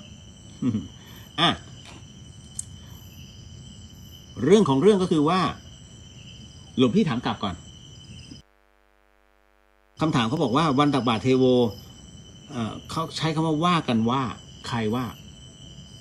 คุณโยมเวลาฟังอะไรก็แล้วแต่เนี่ยฟังเป็นเรื่องสนุกสนานแล้วก็เก็บไปก่อนแล้วมาถามหลวงพี่เนี่ยไม่ต้องใช้คำว่ากันว่าหรือเขาบอกว่าเขาเล่าว่าไม่ต้องใช้เพราะหลวงพี่เองเนี่ยก็จะย้อนถามว่าใครไอ้เขาเนี่ยใครคุณโยมถามเลยหลวงพี่ครับวันตักบาตรเทโวนั้นคือวันที่ประตูนรกมันเปิดใช่ไหมครับถามนี่เลยและถ้าเปิดแบบนี้ผีก็เล่ร่อนได้เลยสิครับจบหลวงพี่ก็จะตอบสมมตินะหลวงพี่คัดคำตอบแล้วหลวงพี่จะตอบทันทีว่าวันตักบาตรเทโวคือวันที่ประตูนรกเปิดใช่ไหมคำตอบคือไม่ใช่สักทีเดียวแสดงว่าใช่ดิฟังเรื่องราวก่อนจริงๆแล้ววันตักบาตรเทโวเนี่ย คือเป็นวันที่โลกมนุษย์เนี่ยเรียกว่าแซ่ซองและสรรเสริญแล้วก็รอรับที่จะใส่บาตรองค์พระสัมมาสัมพุทธเจ้าแน่นอนที่สุดมันไม่ใช่เฉพาะโลกมนุษย์หรอกเทวดาทั้งหมดทั้งมวลก็รอแซ่ซององค์พระสัมมาสัมพุทธเจ้าและก็ไม่ใช่เทวดาทั้งหมดมันก็จะเป็นภพที่ต่ำกว่าภพมนุษย์ของเรานั่นก็คือเป็นอบายภูมิเหล่าสัตว์นรกและก็สัมภเวสีพูดผีทั้งหลายก็อยากจะรอโมทนาสาธุกับองค์พระสัมมาสัมพุทธเจ้าทำไมจึงเป็นเช่นนั้นนั่นก็เพราะว่าวันตักบาตรเทโวโลหณะนั้น เป็นวันที่องค์พระสัมมาสัมพุทธเจ้านั้นได้เสด็จจากลงมาจากสวรรค์ชั้นดาวดึงส์หลังจากท่านไปเรียกว่าไปโปรดพระธรรมเทศนาให้กับองค์พุทธมารดาพระพุทธมารดาก็คือพระนางสิริมหามายาจริงๆแล้วพระนางสิริมหามายานั้นหลังจากที่ ท่านได้สิ้นชีพลงสิ้นชีพตอนไหนสิ้นชีพตอนที่องค์พระสัมก็คือยังเป็นเจ้าชายสิทธัตถะถูกไหมคลอดออกมาแล้วมีพุทธพยากรมันพระมารดาจะต้องเสียชีวิตภายใน7 วันก็จริงหลังจากที่ได้เสียชีวิตลงจิตของท่านเนี่ยไปเกิดชั้นพรหมทันที เพราะฉะนั้นในชั้นเทวโลกเนี่ยจะเป็นเฉพาะผู้ชายจะเป็นผู้ชายเลยนะเพราะจะไม่มีผู้หญิงเลยผู้ที่เกิดในชั้นเทวโลกจะไม่มีผู้หญิงและคราวนี้ปรากฏว่าหลังจากที่องค์พระสัมมาสัมพุทธเจ้านั้นได้ตรัสรู้ ท่านก็เลยอยากจะโปรดตอนแรกก็อยากจะโปรดอะไรนะจะโปรดพระอาจารย์ก่อนก็คือท่านอาราธนาบทกับท่านอุทกดาบทแต่ว่าท้ายที่สุดแล้วมองว่าเดี๋ยวเอาปัญจวัคคีย์ก่อนเพราะเดี๋ยวปัญจวัคคีย์จะเข้าใจผิดท่านจึงตามหาปัญจวัคคีย์ทั้ง5ก่อนแล้วก็แสดงพระธรรมเทศนาหลังจากนั้นจึง ในขณะที่ท่านนั่งบำเพ็ญอยู่นั้นก็เลยคิดว่าเอ๊ะถ้าเราได้โปรดปัญจวัคคีย์เป็นที่สำเร็จเรียบร้อยบรรลุกันทุกรูปแล้วทุกคนแล้วไปโปรดพระอาจารย์มันดีกว่าจริงตอนแรกจะไปหาพุทธมารดาแล้วหาไม่เจอเพราะว่าเป็นผู้ชายหมดเอาเก็บไว้ก่อนก็ไปหาพระอาจารย์ท่านอาราธนาบทกับอุทกดาบทซึ่งท่านอยู่ในอรูปภูมิถูกไหมเป็นอยู่ในชั้นอรูปภูมิอรูปภูมิหมายถึงว่าไม่มีรูปเมื่อไม่มีรูปเนี่ยซวยเลย พระพุทธองค์กล่าวนะตอนชิปหายเสียแล้วท่านพูดอย่างนี้คำว่าชิปหายเสียแล้วนั้นหมายถึงว่าไม่เจอครูบาอาจารย์ทั้ง2 รูปทั้ง2 ท่านเพราะฉะนั้นท่านไม่มีรูปแล้วไง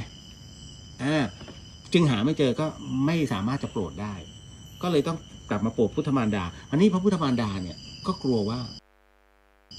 องค์พระสัมมาสัมพุทธเจ้านั้นจะจำไม่ได้ แล้วท่านมีกิจที่จะต้องขึ้นมาเทศแสดงพระธรรมเทศนาที่ชั้นดาวดึงส์ดังนั้นพุทธมารดาจึงกลัวว่าองค์พระสัมมาสัมพุทธเจ้าจะทำไม่ได้จึงเรียกว่าเนรมิตกายกลับมาเป็นหญิงเหมือนเดิมก็เป็นพระนางสิริมหามายาเหมือนเดิมก็ลงมาที่ดาวดึงส์พอถึงตรงนั้นได้พบกันองค์พระสัมมาสัมพุทธเจ้าก็เลยแสดงพระธรรมเทศนานี่จึงที่เป็นที่มาที่ไปว่าหลังจากที่ในพรรษาเนี้ยท่านแสดงพระธรรมเทศนากับพระพุทธมารดาเป็นที่เรียบร้อยคราวนี้ก็จะเสด็จลงมาโปรดในเรื่องของภพมนุษย์ก็ลงมาจำได้ไหมเป็นพระพุทธเจ้าที่ลงมาเป็นปางเปิดโลก15 ค่ำเดือน 11 พอลงมาเสร็จปุ๊บเนี่ยทุกที่พยายามจะต้อนรับเห็นไหมเพราะฉะนั้นในส่วนตรงนี้นี่เองเนี่ยสวรรค์ตั้งแต่ชั้นพรหมลงมาเนี่ยเหมือนกับเข้าแถวรอรับองค์พระสัมมาสัมพุทธเจ้าเสด็จจากดาวดึงส์ลงมาสู่มนุษย์โลกเรามนุษย์ก็รอที่จะใส่บาตร แล้วหลังจากนั้นเสร็จปุ๊บในอบายภูมิก็รอองค์พระสัมมาสัมพุทธเจ้านั้นได้แสดงพระธรรมเทศนาก็จะได้รับอานิสงส์ไปด้วยนี่จึงเป็นที่มาที่ไปเพราะฉะนั้นถามว่าประตูนรกเปิดใช่ไหมถูกต้องแล้วผีเล่ร่อนไหมไม่เล่ร่อนมารอรับบุญโดยเฉพาะเป็นบุญอันยิ่งใหญ่อันนี้หลวงพี่ต้องบอกไว้ก่อนนะเพราะฉะนั้นไม่ได้น่ากลัวเป็นการตักบาตรเทโวเนี่ยนั่นแหละเพราะฉะนั้นวันที่30เป็นวันจันทร์หน้าคุณโยมถนนเส้นวัฒนธรรมของมหาวิทยาลัยเชียงใหม่เนี่ยพระสงฆ์ประมาณ100รูปพร้อมด้วยขบวนรถที่จะบรรทุกองค์พระสัมมาสัมพุทธเจ้านั่นน่ะมาก็เรียกเป็นกุศโลบายว่าเหมือนกับท่านลงมาจากดาวดึงส์แล้วเราผู้เป็นภิกษุสมมุติสงฆ์เนี่ยเดินบาตรกันณตรงนั้นที่ถนนเส้นวัฒนธรรมมหาวิทยาลัยเชียงใหม่ก็ช่วงเช้าคุณโยมก็ตั้งแต่6 โมงนั่นน่ะ อันนี้ก็เลยแจ้งทราบไว้ก่อนสำหรับชาวเชียงใหม่เนาะส่วนที่เหลือใกล้บ้านเอาวัดใกล้บ้านอุดหนุนท่านหน่อยไม่ใช่อุดหนุนเรียกเกื้อหนุนท่านหน่อยเกื้อหนุนวัดท่านหน่อยก็ช่วยกันในเรื่องของพระศาสนาอันนี้เก็ตเนาะในส่วนของตักบาตรเทโวหลวงพี่ช่วยบอกวิธีรับมือผู้ป่วยอัลไซเมอร์หน่อยเพราะตอนนี้คุณพ่อผมเหมือนเริ่มเป็นแล้วเราตวาดเขาเนี่ยจะบาปไหมเพราะเราต้องให้เขาเนี่ยจำแล้วก็ทำตามบ้างตอนนี้เครียดมากคุณโยมโรคอัลไซเมอร์เนี่ยเป็นเกือบทุกคนนะจะแก่หรือจะอ่อนแล้วแต่ถ้าอ่อนๆก็เฮ้ยลืมยังวกกลับไปได้แต่ถ้าเป็นอะไรที่ตกใจ แต่ถ้าเป็นอะไรที่อายุมากๆแล้วเนี่ยแล้วเป็นเยอะอันนี้ยากแล้วเนื่องจากว่าหลวงพี่มีประสบการณ์ตรงเพราะโยมแม่เป็นอัลไซเมอร์คุณโยมวิธีการ ที่จะรับมือผู้ป่วยอัลไซเมอร์เนี่ยต้องบอกก่อนคุณโยมต้องเข้าใจเขาก่อนนะว่าอันเนี้ยอัลไซเมอร์เป็นโรคที่เกิดขึ้นกับทุกคนคุณโยมที่ฟังหลวงพี่อยู่จากทางบ้านเนี่ยหลายท่านก็พอจะเห็นแล้วว่าญาติฉันเริ่มเป็นแล้วคนใกล้ชิดในตัวฉันก็เริ่มเป็นแล้ววันหนึ่งคุณโยมก็จะเป็นมันไม่เป็นโรคติดต่อมันไม่ให้เป็นกรรมพันธุ์นะแต่มันเป็นโรคที่เกิดจากวัยมันกลับเพราะฉะนั้นอะไรที่ไม่ทำให้เกิดเป็นอัลไซเมอร์คุณโยมต้องคิดอยู่เรื่อยๆคิดทำนู่นทำนี่คือให้มันมีการเขาเรียกสมองเนี่ยมีการใช้อยู่เพราะฉะนั้นชมรมผู้สูงอายุจึงให้มีเล่นบิงโกมันต้องใช้พลังความคิดเล่นไพ่นะในสถานพยาบาลเลยถามว่าผิดไหมไม่ผิดหรอกถ้าเอากฎหมายเข้ามาผิดแต่ถ้าเอาการรักษาเข้ามาไม่ผิดเพราะว่ามันมีการคิดเกิดขึ้นคนที่ผู้สูงอายุทั้งนั้นแล้วเป็นผู้ป่วยเขาเล่นในชุดตรงนี้ไม่มาเดิมพันกันหรอกเพราะลูกหลานเขาไม่เอาจริงๆนะคุณโยม อันนี้อันตรายมากคือผู้ป่วยอัลไซเมอร์ที่ยังมีลูกหลานดูแลอยู่คุณเป็นคนที่โชคดีมากเพราะ100 กับ 80ลูกหลานไม่เอาแล้วปล่อยทิ้งจริงนะแล้วก็เอาพาไปเข้าสถานพักฟื้นผู้สูงอายุผู้ทุพพลภาพอันนี้น่าสงสารมากไม่คิดถึงใจเขาใจเราแต่หลวงพี่เข้าใจเพราะว่าถ้าคุณโยมไม่เข้าใจคนที่เป็นโรคเนี้ยคุณโยมจะอารมณ์เสีย1ต่อมรับรสเขาพังเขาจะกินแป๊บหนึ่งแล้วก็หยุดพอต่อให้อันนั้นเป็นอาหารจานพิเศษมื้อละ 5,000เขากินคำเดียวถ้าไม่อร่อยหรือว่าเผ็ดทำให้ลิ้นเขาชาเขาวางเลย 5,000 หายไปในพริบตานี่จริงๆแล้วคุณโยมจะอารมณ์เสีย โทษเขาไม่ได้เพราะว่ามันกลับไปเป็นเด็กเหมือนเดิมคุณโยมต้องเข้าใจก่อนแล้วเขาจะหงุดหงิดจริงๆเพราะว่ามันเป็นเขาเรียกว่ามันเป็นอาการของคนเป็นอัลไซเมอร์กำเริบโรคนี้มีแต่ทรงกับซุดนะไม่มีดีขึ้นเพราะสมองมันเขาเรียกโรคสมองน้อยอันนี้เป็นชื่อจริงๆนะคุณโยมหลวงพี่ไม่ได้ตั้งไปถามคุณหมอได้ว่าโรคสมองน้อยคือโรคอะไรคุณหมอจะบอกที่อัลไซเมอร์เพราะมันเริ่มฝ่อลงถ้าไม่ได้ความคิดนะแล้วคนเป็นอัลไซเมอร์จะไม่ค่อยเดินแล้วนะจะนอนติดเตียงจะขี้จะเยี่ยวอยู่ตรงนั้นเลยคุณโยมจะปวดหัวตรงนี้มากมันเป็นเรื่องจริงที่เกิดขึ้นไม่ใช่โยมแม่หลวงพี่คนเดียวนะทุกครอบครัวเป็นเหมือนกันหมดแล้วคนที่ดูแลจะเครียดต้องเตรียมรับสภาวะตรงนี้ให้ดีมันจะเกิดขึ้นกับทุกครอบครัวแล้วพอถึงตรงนั้นเสร็จปุ๊บคุณโยมต้องเข้าใจเขานิดนึงนี่คือสภาวะของโรคว่าเขาดูเขาถามว่าบาปไหมถ้าคนที่ได้ยินเนี่ยแล้วเขาไม่เข้าใจเนี่ยโอ้โหทำไมลูกบ้านนี้ถอยจังเถื่อนจังทำไมต้องด่าแม่พูดอย่างนั้นอย่างนี้คุณโยมจำไว้อย่างหนึ่งโรคเนี้ยเป็นโรคที่ต้องอาศัยแรงกระตุ้นถึงจะทำถ้าปฏิบัติปุ๊บเขาติดทันทีเขาจะติดการปฏิบัติแต่ถ้าบังคับเดินมั่งไม่ใช่อยู่งี้เราเข้าใจถามว่าผิดไหมอยู่ที่เจตนาถ้าเรามีเจตนาที่จะให้เขาออกกำลังบ้างอันนี้หลวงพี่คิดว่าน่าจะเป็นการอนุโลมได้เพราะเราหวังดีไม่อยากให้เขานอนติดเตียงถ้านอนติดเตียงเนี่ยมันจะเดือดร้อนแต่ถ้าว่าไม่ฟังแล้วเอาไม้ตีลงมือตีพ่อตีแม่อันนี้ไม่ได้เลยนะอันนี้เตรียมตัวเอาเวทีทันทีไม่ได้นะคุณโยมแต่เราตวาดนี่นะเพื่อให้เขาได้ทำได้ออกกำลังเพราะจิตเนี่ยเรื่องดีจะจำแป๊บเดียวแต่เรื่องอะไรที่มันร้ายๆโหดเนี่ยจะกลัวแล้วมันจะจำฝังใจพอตวาดปุ๊บทำทันทีนี่แต่มันก็จะมีบางอารมณ์ที่ต่อต้านมันเป็นสัญชาตญาณอันนี้หลวงพี่ต้องบอกคุณโยมก่อนเนาะคำถามต่อมา อันนี้ผีฝรั่ง มีโยมถามผีฝรั่งกลัวพระที่ห้อยคอคนไทยไหมมีคนอีกแล้วมีคนบอกว่าไม่กลัวเพราะคนละศาสนาหลวงพี่ถามกลับไปยังคุณโยมทุกท่านคุณโยมคิดว่าถ้าสมมุติเราไปเมืองนอก แล้วห้อยพระไม่ใช่ห้อยหลวงพี่นะห้อยพระที่คอไปเนี่ยแล้วเมื่อเจอผีฝรั่งมันกลัวไหมขอบคุณคุณโยมที่ถามคำถามนี้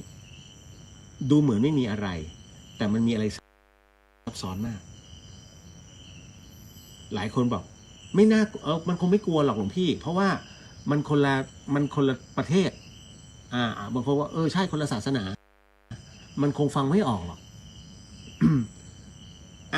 ถ้าท่านคิดกันแบบนั้นลองฟังหลวงพี่ดูนิดนึงเวลาท่านไปเที่ยวต่างประเทศสมมติอยากได้กระเป๋าอันนี้จังดึงมาฮึบใส่กระเป๋าแล้วก็เดินไปสุดท้ายถูกจับได้ติดคุก เรากับเขาฟังภาษาก็ไม่รู้เรื่องแต่ฉันอยากได้ ท่านเอาไปคุณโยมเห็นอะไรตรงนี้ไหม หลวงพี่ไม่ได้ให้มาดูอากับกิริยาในการขโมยแต่หลวงพี่ให้ดูคำว่ากฎเกณฑ์กฎเกณฑ์ของความเข้าใจตัวจิตทำผิดรู้ทันทีว่าผิดกฎหมายท้ายที่สุดแล้วก็ต้องโดนตำรวจเขาทางประเทศเขาจับแล้วคุณโยมก็ต้องยอมให้เขาจับทำไมคนละประเทศกูขัดขืนก็ได้ถูกไหมเช่นเดียวกันเราห้อยพระจากประเทศไทยไปต่างประเทศถามว่าเขากลัวไหมแม้เขาจะฟังภาษาไทยไม่รู้เรื่องแต่คุณโยมเชื่อไหมว่าพระเนี่ยที่อยู่ที่คอของเราไม่ใช่พระแค่เป็นดินหรือว่าเป็นพระผงพระว่านพระที่เป็นโลหะไม่ใช่แค่นั้น ทุกอันเนี่ยผ่านการเขาเรียกผ่านการอธิษฐานจิตเพราะฉะนั้นตัวจิตเป็นตัวบ่งบอกถึงพลังแห่งความดีพลังแห่งการป้องกันเวลาไปไหนก็ตามเนี่ยตัวเนี้ยมันจะแสดงให้เห็นพลังของความดีพลังแห่งเกราะป้องกันที่มันเกิดขึ้นมันไม่ใช่ภาษาเพราะฉะนั้นเช่นกันโยมถามว่าแล้วไม้กางเขนที่เป็นสื่อสัญลักษณ์ของศาสนาคริสต์นั้นใช้กับกรณีของผีไทยได้ไหมหลวงพี่ตอบว่าใช้ได้เพราะอะไรมันเกิดจากพลังแห่งความศรัทธามันคือพลังความดีมันคือเครื่องหมายนี่มันมีตัวเขาเรียกพลังที่บรรจุข้างในคุณโยมจะไปดูหนังนะอย่าไปดูละครที่เอามาไม่รู้อะไรผีไทยไม่รู้หรอกว่านี่คือกางเขนกูจับไม่ใช่มันเป็นเรื่องของวาระจิตที่มันเกิดขึ้นในการอธิษฐานนี่คือพลังความดีคุณโยมเพราะฉะนั้นเนี่ยต่อให้อยู่ในประเทศไหนแล้วระลึกถึงคุณความดีสามารถป้องกันได้หลวงพี่ยกตัวอย่างแม่เสียดายอาจารย์กมลพรท่านไม่อยู่นี้ไม่งั้นจะให้ท่านเล่าอาจารย์ดร.กมลพรบัณฑิตยานนท์ ท่านก็เป็นอาจารย์อยู่คณะอักษรจุฬาเมื่อก่อนตอนนี้เกษียณแล้วท่านก็เป็นกรรมการเรียกว่าครูอาสาที่ไปต่างประเทศมันมีครั้งหนึ่งที่อาจารย์นั้น ไปอยู่ที่ต่างประเทศแล้วคราวนี้เหมือนกับว่าคนที่ท่านส่งไปเนี่ยไปอยู่ในที่ในที่แห่งหนึ่งหรือท่านอาจารย์เป็นคนเจออาจารย์กมลพรเจอไปนอนในที่พักแห่งหนึ่งที่เป็นบ้านที่เขาใช้เป็นสำหรับครูอาสาแล้วแกไปนอนและแกบอกว่าในขณะที่นอนอยู่มันเหมือนมีคนมาโยกเตียงแกอันนี้ที่อเมริกาคุณโยมอันนี้ที่อเมริกานะเดี๋ยวนะฟังหูไว้หูใช้วิจารณญาณทุกครั้งในการรับฟังเรื่องราวประเภทนี้เขาสำคัญอยากให้คุณฟังเป็นนิยายให้คุณโยมฟังเป็นนิยายใช้หลักกรรมสูตรนะอันนี้อาจารย์ท่านก็นอนแล้วปรากฏว่ามันก็เหมือนกับมีบางสิ่งยกเตียงเขย่าเตียงแกก็งนเงนนั่นน่ะเสร็จปุ๊บ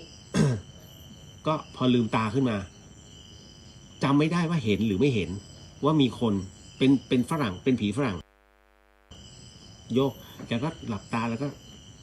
ท่องสวดทุกอย่างเลยพาหงสวดหมดสวดทุกสิ่งอันจนกระทั่งสงบลงแสดงว่าได้ผลอันนี้ของอาจารย์ดร.กมลพรที่ท่านโดนเอง อันนี้คือได้ผลมาอีกที่เมืองจีนที่พม่าพระธาตุอินแขวนจำได้ไหมหลวงพี่เคยเล่าที่พระธาตุอินแขวนนั้นมันจะมีโรงแรมอยู่2โรงแรมที่นอนอยู่ข้างบนมันมีห้อ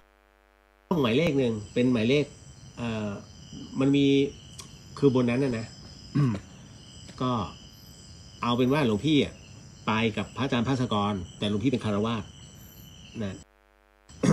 แล้วมีพระอาจารย์ภาสกรและพระอาจารย์กเชนปรากฏว่าในทริปนั้นมีโยมโดนผีพม่าเลย ตรงนั้นเลยที่โรงแรมนั่นเลย แล้วคราวนี้ก็หลวงพี่ก็นอนกับหลวงพี่ภัสกรนะก็คือท่านหลวงพี่จะนอนพื้นท่านก็จะนอนเตียงเสร็จปุ๊บก็มีคนมาครับปุ้งพระอาจารย์มีคนถูกผีเข้าอยู่ห้องหมายเลขนี้พระอาจารย์ภัสกรก็ เตรียมพระเครื่องไปด้วยเสร็จปุ๊บกำลังจะออกประตูนึกขึ้นได้ว่ามีตอนนั้นหลวงพี่เป็นฆราวาสไงว่ามีหลวงพี่อยู่เฮ้ยมาไปกับข้า หลวงพี่ก็เลยบอกนึกว่าจะไม่เรียก เอาไปก็เดินไป2 คนพี่น้องก็พอเสร็จเข้าไปเสร็จปุ๊บโอ้โหก็มีโยมผู้ชายจับภรรยาอยู่นั่งตาขวาง หลวงพี่ท่านก็เลยซักโยมเป็นใครมันไม่ตอบโยมเป็นผีไทยหรือเป็นผีพม่า ขอให้ฟังภาษาไทยรู้เรื่องขอให้ฟังภาษาไทยรู้เรื่องขอให้พูดภาษาไทยได้ขอให้พูดภาษาไทยได้จำได้ไหมในบทอโหสิกรรมหลวงพี่ภัสกรก็บอกเสร็จปุ๊บปรากฏว่าถามอีกอันนี้เป็นผีจากพม่าใช่ไหมมันนิ่งรู้เรื่องไหมเนี่ยรู้เรื่องไหมพระอาจารย์รู้เรื่องไหมเนี่ยภาษาไทยเนี่ยมันก็นิ่งหลวงพี่ถ้าจะไม่รู้เรื่องคาถาหลวงพี่ใช้ไม่ได้ผล มาเดี๋ยวขอลองหน่อยหลวงพี่ก็เลย ภาคคารวะนั่นแหละหลวงพี่ก็ไม่ถามไม่อะไรทั้งสิ้นก็อธิษฐานนิดนึงแล้วก็จับไปที่กระหม่อมไม่มาใช้เวสะผู้สะนะไม่ใช่มาใช้มีดหมอมาจิ้มไม่ก็ธรรมดาเนี่ยก็ใช้มือเนี่ยธรรมดาเพราะว่าหลวงพี่เคยจริงๆแล้วก็อัญเชิญเทวดานะแล้วชุมนุมเทวดาเสร็จปุ๊บเนี่ยแล้วก็ใช้พระคาถาตอนที่ครอบครูของตอนพิธีไหว้ครูของมหาศิลปากรแล้วมันลงกันเยอะก็ช่วยอาจารย์ท่านก็หลุดแล้วก็ทำตรงเนี้ยตอนที่ต้นบุญธรรมสถานทำพิธีก็มีโยมเหมือนกับมีร่างสั่นหลวงพี่ก็กดลงขอได้ก็เลยลอง นั่นตรงนี้ก็เสร็จปุ๊บอยู่ก็พอท้ายสุดก็เลยสัมภาษณ์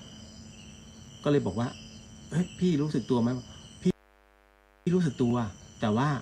มันทำอะไรไม่ได้อันนี้หลวงพี่กำลังพูดถึงคนที่ถูกผีเข้านะอันนี้นะแกบอกว่ามันมีอีกคนหนึ่งอยู่ในตัวแล้วมันกดไม่ให้พี่ทำอะไรเลยทำอะไรไม่ได้รู้ว่ากำลังทำรู้พระอาจารย์พูดตรงเนี้ยรู้หมดจะตอบมันไม่ให้ตอบมันบังคับทุกอย่างนั่นแหละแล้วพอหลวงพี่ว่าพระคาถาไปมันเลยบึ้งออกมาแกก็เลยพูดได้นั่นหมายถึงว่าแสดงว่าณตรงนี้ ในส่วนของผีฝรั่งหรือว่าผีต่างประเทศก็สามารถรับรู้ได้นี่จึงเป็นที่มาที่ไปพระอาจารย์คะทำไมบางคนเสียชีวิตไปนานแล้วถึงยังไม่ไปไหนคะตัวอย่างเช่นบรรพบุรุษที่ยังคอยวนเวียนให้ลูกหลานได้เห็นค่ะมีห่วง อันนี้คุณโยมสุชีมนบอกงี้หลวงพี่จะบอกว่าไม่ใช่อันนี้อันเดียวนะมันมีอีกหลายครอบครัวที่หนึ่งเขาไม่ได้ถือพระแต่เขาถือผีอันนี้คือคนดอยส่วนใหญ่ไม่ไปไหนก็จะเป็นอีกหนึ่งเกรดของวิญญาณคือวิญญาณเนี่ยถ้าตามหลักของเดี๋ยวหลวงพี่จำชื่อคัมภีร์นั้นไม่ได้อ่านอยู่แล้วมันจะเป็นเขาจะแบ่งเป็นเลเวลพวกที่ยึดผีเป็นหลักเนี่ยมันก็ยังคงวนเวียนอยู่แต่ณตรงนี้เองอย่างผีบรรพบุรุษ1ไม่ปล่อยวาง2ยังคงมีหน้าที่3ยังคงยึดติดอะไรอาวรณ์ในเหตุปัจจัยที่เขาสร้างขึ้นมาเพราะนั้นเมื่อจิตมันไปผูกตรงนั้นเนี่ยมันยังไม่ไปไหนยังไม่มีเขาเรียกยังไม่ปล่อยวางพ พอยังไม่ปล่อยวางดวงจิตยังผูกอยู่แล้วถามว่าอ้าวแล้วเราจะตู่โลกบาลน่ะไม่อะไรล่ะอย่างท่านพวกนิรยาบาลเนี่ยทำไมไม่พาไปบางทีมาแล้วไม่ยอมไปก็มีเลือกเองนะถ้าเลือกเองก็ทุกข์ทรมานอยู่ตรงนี้นะเพราะฉะนั้นมันก็แล้วแต่เหตุแต่จริงๆแล้วทั้งหมดเนี่ยมันคือดวงจิตของเขาที่ถูกยึดณตรงนั้นเมื่อจิตมีความเขาเรียกว่ามีในส่วนของความเป็นโลภะโทสะโมหะมากเข้าเกาะติดอยู่ตรงนั้นไม่ยอมไปไหนมึงก็อยู่ตรงนั้นไปไม่ต้องไปไหน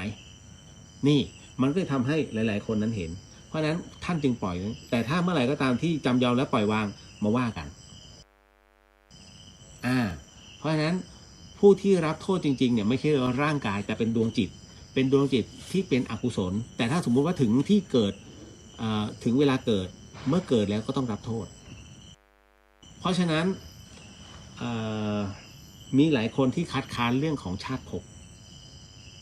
ถูกไหมหลวงพี่อ่านในกระทู้ธรรมหลายๆอันเนี่ยกระทู้ธรรมบางท่านเอาคำของหลวงพ่อชาเอามาพูดเป็นคำพูดตนอันนี้หลวงพี่ไม่สนับสนุนแต่ไม่อยากเขียนว่าท่านเอาคำพูดท่านสิอย่าเอาคำพูดหลวงพ่อเอามาพูดอย่างนี้หลวงพ่อชาบอกอย่างนี้มีนักข่าวมาสัมภาษณ์ท่านแล้วพูดถึงในเรื่องของชาติภพว่าชาติก่อนมีจริงเหรอหลวงพ่อชาก็เลยบอกว่าคุณโยมว่าเมื่อวานมันมีไหมฝรั่งคนนั้นก็บอกมีแล้วพรุ่งนี้มีไหมมีถ้าพรุ่งนี้มีอยู่ไหนเอามาหน่อยสินี่คือคำพูดหลวงพ่อชานะถ้าคุณโยมไปเจอคำพูดนี้กับครูบาอาจารย์ท่านใดเนี่ยหลวงพี่บอกเลยว่าไม่ใช่ของเขาแต่เป็นของหลวงพ่อแต่เอาไว้ใส่ในคำพูดของเขา หลวงพ่อชาบอกว่าแล้วถ้าคุณโยมเชื่อว่าเมื่อวานนั้นมีจริงอยู่ไหนไม่สามารถ แต่ในเรื่องของการกระทำที่มันเกิดขึ้นเมื่อวานมีใช่ไหมคุณโยมก็เห็นว่ามันมี ย้อนกลับไปตอนที่เราเกิดมาเนี่ยไอ้ก่อนเกิดเราอยู่ไหนไอ้หลังเกิดเนี่ยเรารู้แล้วมันก็ยังมีอนาคตต่อแล้วไอ้ก่อนเกิดมันอยู่ตรงไหนดวงจิตตรงนั้นบางคนตอบกุนๆหน่อยก็อยู่ในท้องแม่ไงแล้วก่อนในท้องแม่อยู่ไหนก็อยู่กับพ่อกับแม่ยังไม่มีการผสมไข่กันถูกไหมมันต้องมีการฟักก่อนเกิดขึ้นตรงนั้นเนี่ยไม่ถือว่าเป็นวิญญาณเพราะมันยังไม่มีการปฏิสนธิวิญญาณจะเกิดขึ้นก็ต่อเมื่อมีการปฏิสนธิแล้วเกิดเป็นชีวิตขึ้นมาวิญญาณจึงเข้าตรงนั้นเพราะฉะนั้นณตรงนี้ศาสนาพุทธจึงสอนในเรื่องของชาติภพให้รับรู้เพราะฉะนั้นกรรมเนี่ยมันจึงมีตามมาเมื่อใช้ชาติภพที่แล้วยังไม่จบมาต่อตรงนี้แล้วนรกมีไว้ทำไมทรมานถูกไหมมีไว้ทรมานเหรอทรมานในที่คือเขาเรียกกักขังจิตกักขังจิตให้รับรู้ว่าโทษทันเนี่ยที่ทำไว้แบบนั้นเนี่ยมันจะต้องรับโทษแบบนี้และต้องจำเป็นไม่ต้องทรมานให้ถึงแตกดับถ้าดวงจิตหนักจริงๆดวงจิตไม่เคยแตกดับแต่ไม่ผุดไม่เกิดนะใช่ไม่ผุดไม่เกิดมาเป็นคนแต่ไปเป็นสัตว์เยอะเพราะฉะนั้นณตรงนี้เมื่อมันไม่มีการแตกดับจึงต้องเกิดแต่เกิดในภูมิไหนก็แล้วแต่นั่นแหละแต่จิตต้องรับโทษณตรงนั้นเพราะเป็นเหตุแห่งการกระทำจิตจะได้จดจำว่าเนี่ยทำแล้วไม่ดีดังนั้นเมื่อเกิดมาพบมนุษย์อีกรอบหนึ่งสมมุตินะเกิดมาเป็นพบมนุษย์อีกรอบหนึ่งเนี่ยคราวนี้จิตมันจะจำเลยว่าสิ่งเนี้ยไม่ดีห้ามทำมันไม่ดีคุณโยมเชื่อไหมว่าคนทุกคนเนี่ยเป็นคนดีหมดนะหลวงพี่กล้าการันตีว่าคนทุกคนเนี่ยเป็นคนดีหมดเพียงแต่ว่าจิตเดิมแท้ของเขาเนี่ยเขารับรู้อยู่แล้วว่าไอ้สิ่งที่กำลังฉันจะทำต่อไปนี้มันเป็นเรื่องไม่ดีแต่ เอาหน่อยนะไม่มีคนเห็นอ่ะกูหยิบตรงนี้มาหน่อยนึงเก็บอยากได้แต่รู้ว่ามันไม่ดีไงรู้นะว่ามันไม่ดีเพราะจิตเดิมแท้เนี่ยมันเคยถูกลงโทษมาแล้วดังนั้นพระอาจารย์ภัสกรท่านจะเทศเสมอในเรื่องสามเอกภพภูมิว่าเราทุกคนนั้นวนเวียนมาลงนรกแต่ละขุมมาเป็นที่เรียบร้อยแล้วเกิดก็เกิดเป็นสัตว์มาแล้วเยอะแยะเกิดเป็นชายเกิดเป็นหญิงสลับกันไปกันมาก็เกิดมาหมดแล้วหลวงตามหาบัวยันสามโนท่านก็เลยบอกว่าจิตของเรานั้นไม่เคยตายจิตดวงนี้มีมาตั้งแต่ครั้งอนันตการเป็นที่เรียบร้อยแล้วเพียงแต่เมื่อร่างกายใช้ไม่ได้นั้นจิตดวงนี้จึงหาแดนเกิดใหม่แดนเกิดนั้นเป็นแดนเกิดแบบไหนว่ากันไปตามเหตุปัจจัยแห่งบุญและกรรมนี่คือสิ่งที่มันเกิดขึ้นวงรอบของดวงจิตถูกไหมบางคนบอกโอ้โหนี่ฉันต้องทรมานเหรอเห็นภาพต้องใช้เหลาแทงต้องปีนต้นงิ้วทุกอย่างดวงจิตรับโทษไม่ใช่ร่างถูกเผาไปแล้วคุณโยมหมดสิทธิ์ใช้ร่างนั้นแล้วเพราะฉะนั้นความตายมันเสี้ยวเดียวคุณโยมทำไมหลวงพี่ถึงได้กล้าพูดแบบนั้นหลวงพี่กล้าที่จะพูดในเรื่องของความตายและการเปลี่ยนร่างชาติภพวันนี้นั่งหายใจกันอยู่อย่างนี้สนุกสนานเอาง่ายๆล่าสุดนี้มี เรียกว่าชาวบ้านฝายหินท่านหนึ่งท่านเสียชีวิตกระทันหันในขณะนั้นเองเนี่ยหลวงพี่กล้าการันตีเลยว่าแกก็คงจะเดินไปนู่นไปนี่อยู่แล้วสักพักนึงแล้วก็กึบภาพมันตัดทันทีฟุบหลวงพี่กล้าการันตีมันจะเป็นแบบนั้นมันเหมือนภาพของความตายที่กำลังเผชิญนั่นหมายถึงว่าคุณโยมเคยประสบอุบัติเหตุไหมทรงตัวไม่อยู่แล้วล้มแล้วหัวกระแทกพื้นปึ้งบางคนอาจสลบบางคนไม่สลบแต่จำภาพในขณะที่ล้มได้เพราะภาพมันเหมือนเป็นภาพที่ไงเชะเห็นหมดเลยเป็นภาพสโลโมชั่นเหมือนหรือว่ารถกำลังพลิกคว่ำเนี่ยแล้วเราอยู่ในรถคุณโยมจะเห็นทันทีแต่ทำอะไรไม่ได้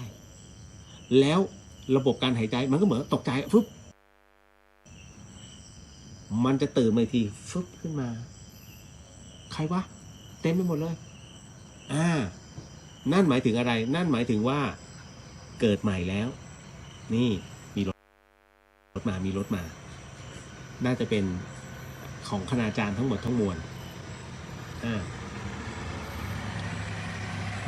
อ้าวล่ะจะเดินพออาจารย์คราวนี้หลวงพี่ก็เลยต้องบอกว่า เนี่ยนี่คือวงรอบของการเกิดคุณโยมจะไม่ได้รู้สึกเลยฟักตื่นมาใครวะหน้าไม่คุ้นเลยเว้ยเอ้ามือเราทำไมต้องมาถูกสวมอะไรนะปอกแขนขาทำไมนะแล้วทำไมเราพูดไม่ได้วะเราต้องแวะเกิดใหม่เนี่ยมันแค่นี้เองชีวิตแต่ช่วงระยะนั้นต้องรับโทษก่อนดวงจิตรับโทษ แค่นั้นเลยก็เล่าสู่กันฟังในเรื่องของชีวิตหลังความตายคร่าวๆหลวงพี่คงไม่ได้โอ้โหฉันเป็นผู้วิเศษลงไปไม่ใช่เนาะต่อมาหลวงพี่คะ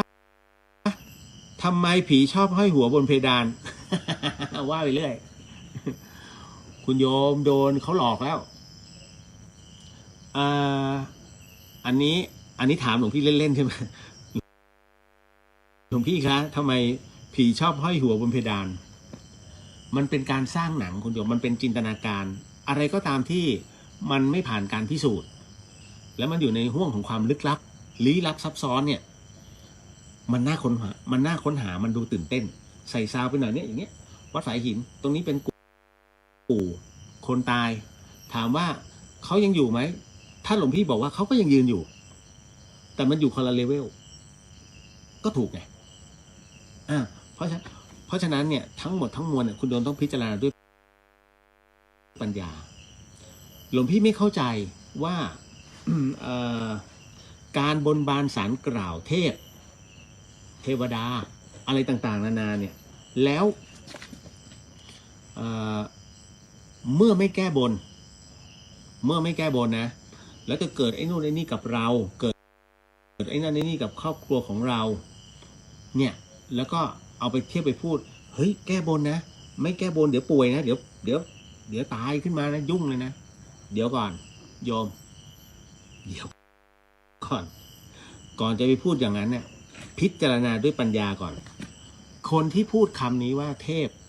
จะกลั่นแกล้งจนชีวิตหาไม่นั้นอันนี้เป็นพวกที่ไม่ยอมใช้ปัญญาในการคิดทำไมจึงเป็นเช่นนั้นวันนี้คุณโยมแต่ละคนเป็นเทพได้ไหมพูดเลยมันจะไปได้ยังไงล่ะคะพระอาจารย์ก็เนี่ยเราก็หาเช้ากินข้าวก็ถูกไงแล้วคนจะเป็นเทพได้ต้องยังไงมันต้องปฏิบัติทำความดีนี่นู่นนั่นมีศีลให้ครบถูกไงก็คุณโยมตอบแล้วว่าต้องมีศีลแล้วคนมีศีลจะต้องมาฆ่าคนเหรอมันใช่ไหมถูกไหมหลวงพี่พูดถูกไหมล่ะเพราะฉะนั้นเทพมีหน้าที่มาฆ่าคนเหรอมึงไม่แก้บนตกลงเทพหรือสัมภเวสีที่คุณโยมไปขอคิดนะอันนี้ต้องใช้ปัญญานะถ้าเทพต้องทำให้ชีวิตหลายๆคนเนี่ยตกต่ำชิบหายสวยเลยนะเขาเรียกลดขั้นดิมี่ตกสวรรค์ใช้อะไรพิจารณาด้วยนั่นตรงนี้หลวงพี่พูดเนี่ยเพื่อให้คุณโยมนั้นได้คิดก่อนว่าก่อนที่จะไปบนบานศาลกล่าวกับเทพนั้นเทพนี้ไม่แก้บนเดี๋ยวชีวิตจะพังไม่พังเต็มที่ท่านจะสั่งสอนว่าอย่าผิดสัญญาแต่ก็ไม่ใช่ว่าหนักหนาสาหัสถ้าหนักหนาสาหัสจนชีวิตกูไม่กลับแล้วคิดฆ่าตัวตายซวยเลยนะ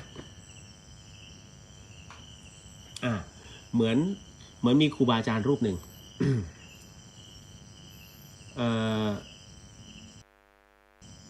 หลายๆคนที่เป็นกัลยาณมิตรหลวงพี่เนี่ยก็ไปอยู่ในเหตุการณ์นั้นด้วยก็คือว่ามีพ่อค้าคนหนึ่งจะเอา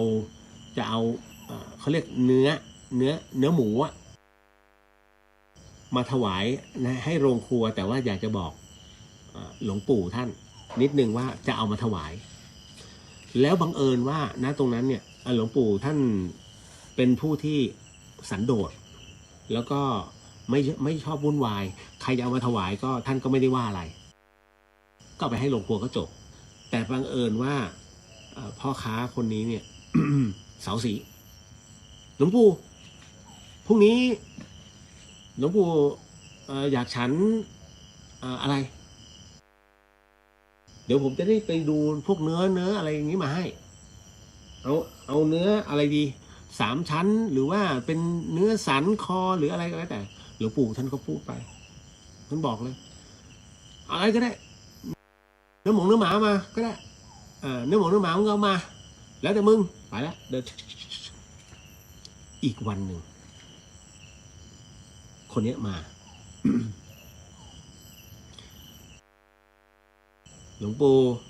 อันนี้คือเนื้อหมาที่หลวงปู่ต้องการผมเอามาให้แล้วนะมาถวายแล้วก็เอาไว้ทำเดี๋ยวไว้ที่โรงครัวหลวงปู่ไม่พูดสักคำท่านเดินขึ้นกุฏิปิดล็อกเป็นกุฏิกรรมฐานนะเล็กประมาณหลวงพี่ปิดล็อกไม่ออกมาจากกุฏิ7 วัน 7 คืนเห็นไหมไม่อันนี้ไม่ได้เข้าปริวาสไม่ได้อะไรเลยนะท่านล็อกตัวเองเข้ากรรมฐานเป็นการทำโทษตัวเองในเรื่องของวาจาที่พูดออกไปโดยที่ไม่ได้คิดแล้วก็เลยทำให้โยมนั้นต้องไปเอาเนื้อหมาซึ่งสมัยก่อนมันมีอยู่แล้วพวกเนื้อหมาดำที่เขาเอามากินกันนี่หลวงพี่ถึงได้บอกมันเป็นเหตุทั้งหมดทั้งมวล ในเรื่องของการที่เราจะเอาอะไรมาถวายอย่างเงี้ย นะไม่จำเป็นเพราะฉะนั้นไอ้เรื่องผีห้อยหัวบนเพดานเนี่ยมันเป็นเรื่องจินตนาการที่เขาสร้างมาเป็นหนังมีไหมล่ะบนเพดานทำไมมันไม่ยืนพื้นง่ายกว่าเยอะนะไม่ใช่ สไปเดอร์แมนไปเกาะตรงเพดานไปห้อยหัว ไม่กลัวเลือดตกหัว ไม่ก็ถามว่าจริงๆไงถ้ามันจะดูน่ากลัวเหรอถ้ามึงห้อยหัวหลวงพี่ก็ตีลังกาคุยกับมันดิเอาถูกไหมเพราะฉะนั้นเนี่ยมันก็เลยเป็นที่มาที่ไปว่าทำอะไรต้องพิจารณาก่อนดังนั้นในส่วนตรงเนี้ย ก็เลย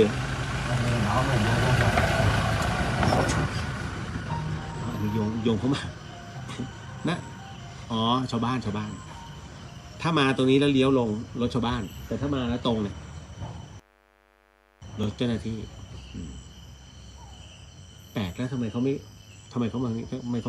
ด้านโน้นหลวงพี่งงไม่เป็นไรอันนี้เก็ตนะมันเป็นเรื่องที่เขาสร้างมาด้วยจินตนาการสร้างไปเรื่อยเปื่อยมันถามว่าของจริงมันมีอยู่บนเพดานมันอาจจะมีจริงมันถามว่ามีถ้าในเรื่องหลอนที่คุณโยมเล่าให้หลวงพี่ฟังเนี่ยมันก็มีนะที่ส่งเรื่องราวตรงนี้มาอยู่บนเพดานอะไรนี้แต่มันก็มันเหนือไปเอาจริงนะแต่ถ้าเนี่ยตรงนี้วันนี้ไม่มีเพราะว่าหลวงพี่เรียกโมทนาว่าศีลข้อจะบอกเป็นนิทานธรรมก็ในเรื่องของหลวงปู่สิมที่เผชิญเปรตได้ข้อคิดเยอะเลยหลวงพี่ก็เลยใช้ตรงนี้แหละที่เอามาเรียกเอารอบๆมารับบุญนะเดี๋ยวหลวงพี่ให้พรอีกรอบหนึ่งสัพพียถาอีกรอบหนึ่งก็ให้บริเวณแล้วเพราะตอนนี้ออกมานอกกุฏิไม่ปลอดภัย นิดหนึ่ง ต่อมาท่านคะเราจะรู้ได้อย่างไรว่าสัตว์ตัวไหนเป็นคนมาก่อน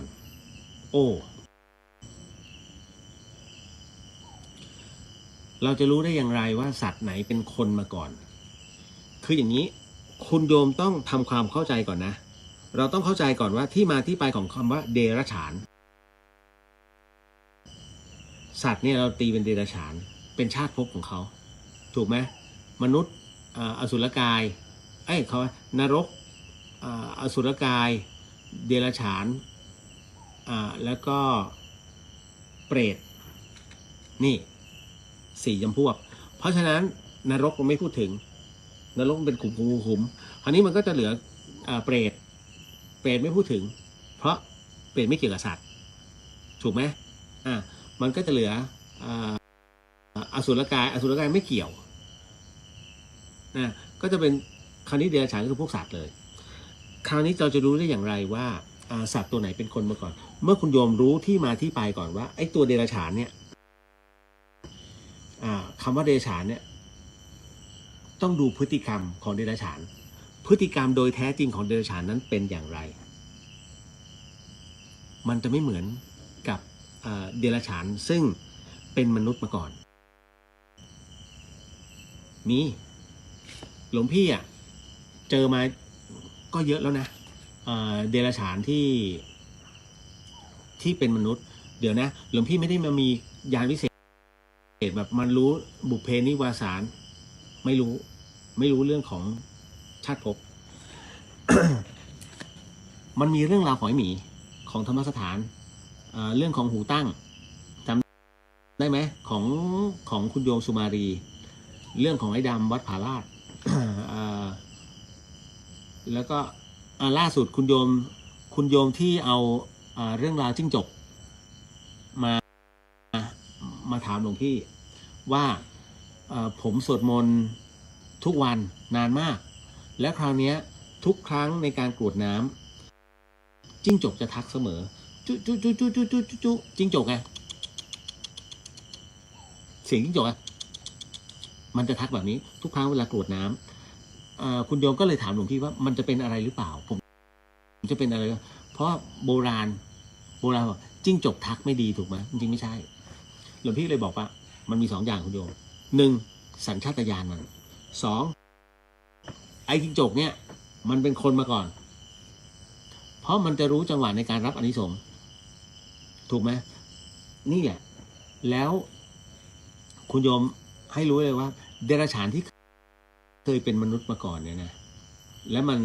มันจะมีความแตกต่างจากเดรัจฉานตัวอื่น อย่างกรณีที่พระสวดมนต์ทำวัดอย่างเงี้ยแล้วมันมาฟังไม่ว่าจะเป็นหมาหรือว่าแมวเงี้ยตอนแรกให้สังเกตไว้ก่อนว่าอ่ะมันน่าจะเป็นหมาแมวที่คอยตามพระแต่ถ้าพอสวดทุกวันมันตามทุกวันแล้วมีอากัปกิริยาในการไหว้พระทุกครั้งไปเตรียมตัวให้รู้เลยว่ามึงเป็นคนมาก่อนเหมือนไอ้เจ้ามาม่าหมูมูเหมือนไอ้เจ้าหมูมูไอ้หมูมูเป็นชาวบ้านเก่ามันวิ่งทุกครั้งที่รู้ว่าหลวงพี่เทศหลายรอบแล้วเป็นชาวบ้านสายหินนี่แหละ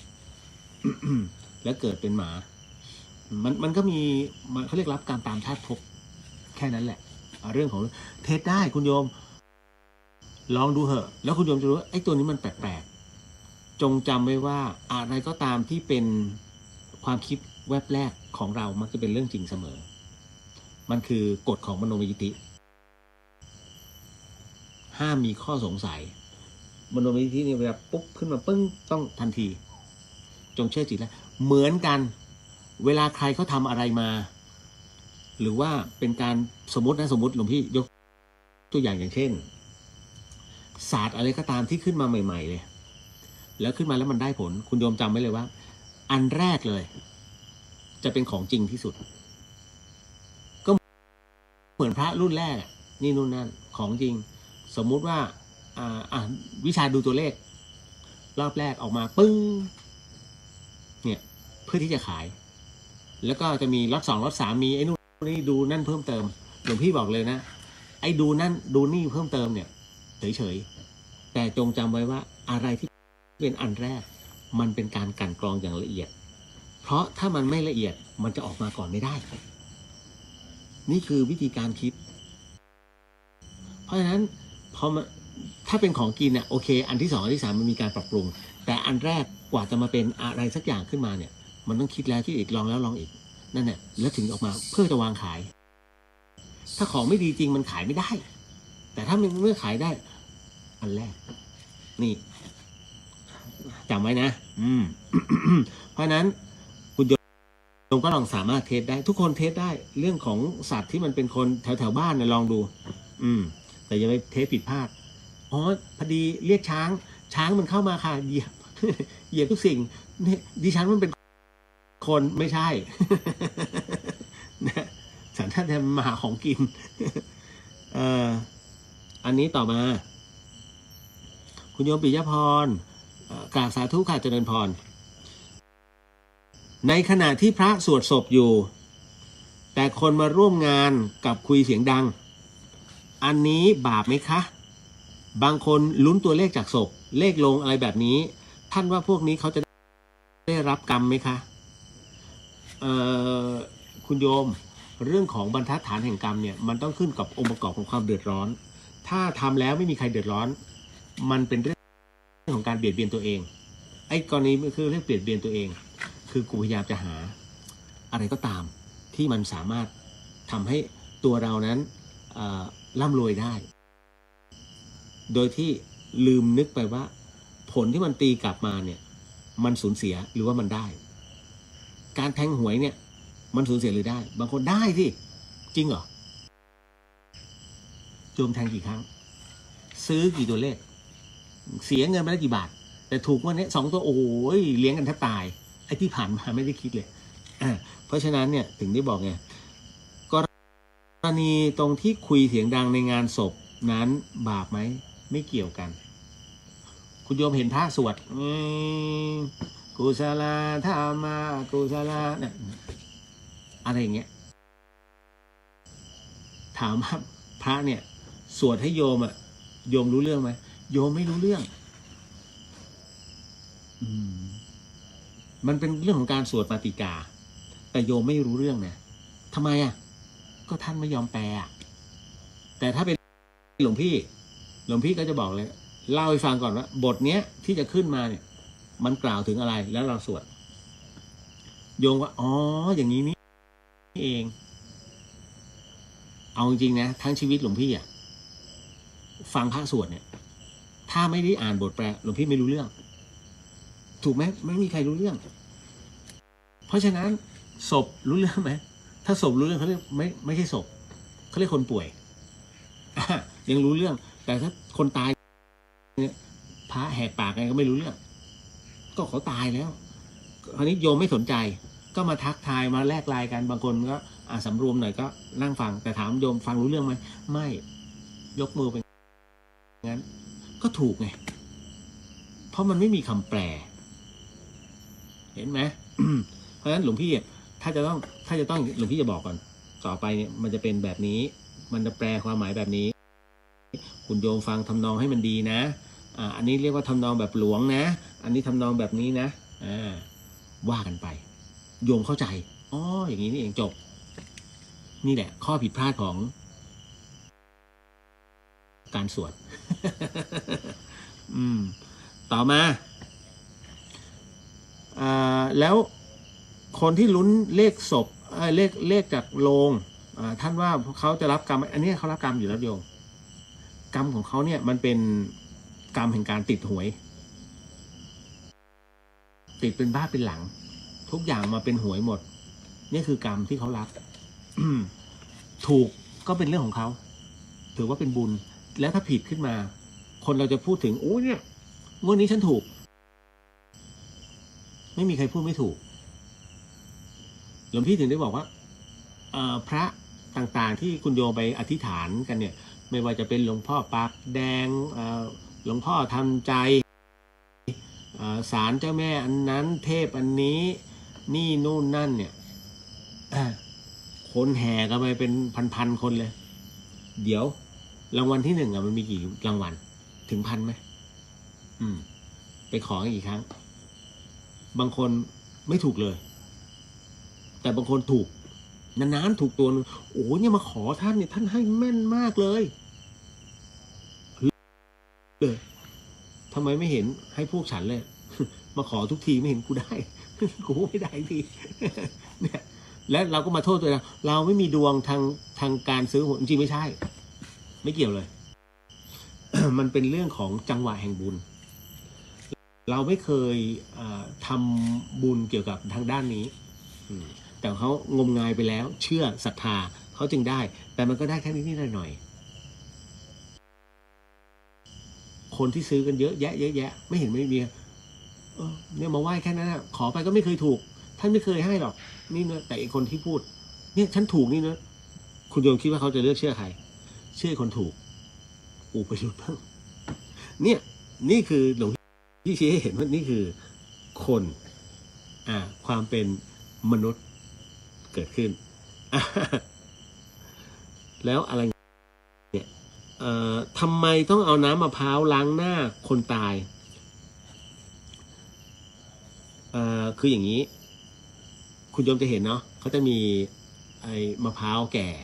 มะพร้าวแกงอยู่ทุกครั้งไป ทางพระพุทธศาสนาเรามองว่าจริงๆแล้วมันเป็นหลักความเชื่อฟังหูไว้หูนะมันเป็นหลักความเชื่อคนเราเนี่ยก่อนที่จะตายมันโดนโลกธรรมทั้งหมดทั้งมวล มาปิดกั้นตัวเราดังนั้นตอนที่เขาตายเนี่ยเขาไม่มีโอกาสย้ำนะว่าไม่มีโอกาสในเรื่องการขอโอโหสิหรือการชำระตัวเองให้ขาวบริสุทธิ์เพื่อจะเดินทางไกลดังนั้น เราจึงมองว่ามะพร้าวนะหรือว่าน้ำข้างในเนี่ยเปรียบเสมือนน้ำอมฤตน้ำวิเศษมะพร้าวคือผลไม้ชนิดเดียวที่มีน้ำอยู่ภายในถูกไหมนั่นแหละเพราะนั้นจึงเป็นน้ำอันบริสุทธิ์น้ำอมฤตเขาจึงต้องตีเพแล้วก็เอาชำระล้างร่างกายตั้งแต่หน้าจดเท้าเป็นการล้างมันเป็นความเชื่อดังนั้นนี่คือที่มาที่ไปว่าทำไมต้องเอาน้ำมะพร้าวมาล้างหน้าก็เพราะว่าต้องการชำระร่างกายก็คือชำระตัวโลกธรรมทั้งหมดเนี่ยให้มันออกไปนี่แหละเนาะอันนี้ก็เก็ตเนาะ ต่อมาหมดละไม่จริงๆมันมีอีกอะหมดได้เวลาหมดแล้ว ก็ เดี๋ยวขออนุญาตไปถามอาจารย์ก่อนเนาะในเรื่องของขอบคุณมากที่เตือนหลวงพี่ในเรื่องของอุณาโลมว่าต้องใช้แค่ไหน แต่เห็นก็เห็นท่านบอกว่าไม่น่าได้ เพราะอะไรมันเป็นทับทิมครับ หลวงพี่เข้าใจคือทับทิมมันก็แพงอะเนาะแต่จริงๆนะหลวงพี่ก็ไม่รู้ความหมายว่าทำไมต้องติดตรงนี้จนอาจารย์ท่านบอกไงว่ามันเป็นเรื่องของอะไรล่ะโชคลาภความมั่งมีเกิดขึ้นกับชีวิตแล้วอย่างหนึ่งเป็นพระประธานซึ่งมันหายากมากหลวงพี่ก็คือหลวงพี่ไม่ได้ใส่ใจตรงนี้ไงแต่ตอนนี้หลวงพี่มายก็คือตรงนินขนาดเซนครึ่งนะที่เป็นดวงตาแล้วก็เปลือกหอยมุกอันนี้ที่ต้องใช้ตรงนี้เพราะว่าท่านบอกว่ามันหายากก็ใจหายเหมือนกันนะคุณโยมที่พอดีว่าท่านบอกหลวงพี่บอกว่าท่านตาพระถูกควักใช้คำว่าถูกควักอ่ะโอ้โหใจหายวาบเลยนั่นคือสิ่งที่มันเกิดขึ้นเนาะ ก็เลยต้องบอกบุญกับคุณโยมไว้นะตรงนี้ก่อนนะว่าเดี๋ยววันพรุ่งนี้ถ้าหลวงพี่ได้รายละเอียดหลวงพี่ก็คงจะโพสต์นิดนึงช่วงนี้มันจะเป็นอะไรที่ค่อนข้างจะบ่อยหน่อยอย่าโกรธกันนะจริงๆเรื่องพระประธานเนี่ยโอ้โหหลวงพี่เห็นแล้วตกใจมากอันเดียวเลยอย่างอื่นหลวงพี่เฉยๆเพราะวัตถุประสงค์หลวงพี่ต้องการทำอุโบสถให้สมบูรณ์ก่อนเนาะเดี๋ยวเรามารับพรกันแล้วเดี๋ยวหลวงพี่ขออนุญาตจะเดินไปดูอาจารย์ท่านว่าถึงไหนกันแล้วหรือยังไงจะให้นักศึกษาพักก่อนแล้วพรุ่งนี้เข้ามาอีกรอบหนึ่งเพราะพรุ่งนี้วัดไฟหินไฟดับตั้งแต่9 โมงจนถึง4 โมงเย็นหลวงพี่ก็ยังมีภารกิจอยู่ยังไงก็ต้องตลอดรับพรนะทุกท่าน ยะถาวาริวหาปุราปริปุเรนติสาครังเอวะเมวะอิโตตินังเปตานังอุปกปปติอิชิตังปฏิตังตุมหังคิปะเมวะสมิชันตุสัพเพปุเรนตุสังกปปาจันโทปนรสโสยะถามณิโชติระโสยะถาสัพพิติโยวิวันชันตุสัพพโรโกวินาสตุมาเตภวะวันตรายโยสุขีทีคายุโกภวะอภิวาทนาสีริสนิจังวุธาปัจจายิโนจัตตารโอธรรมาวะทันติอายุวันโนสุขังพระลังนิพพานังปรมังสุขัง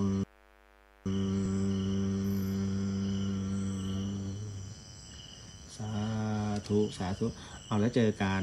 นะก็วันอาทิตย์เนาะแล้วเดี๋ยวหลวงพี่จะบอก อีกทีหนึ่งเนาะช่วงเวลาเจริญพรเดี๋ยวขออนุญาตเดินไปตรงนู้น นิดหนึ่ง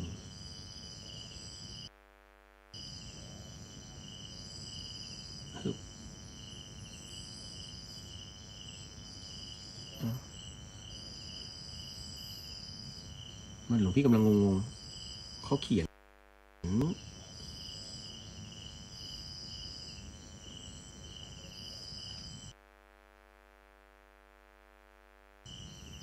งงอ่ะไม่เป็นไรเจริญพรเดี๋ยวหลวงพี่ไปดูงาน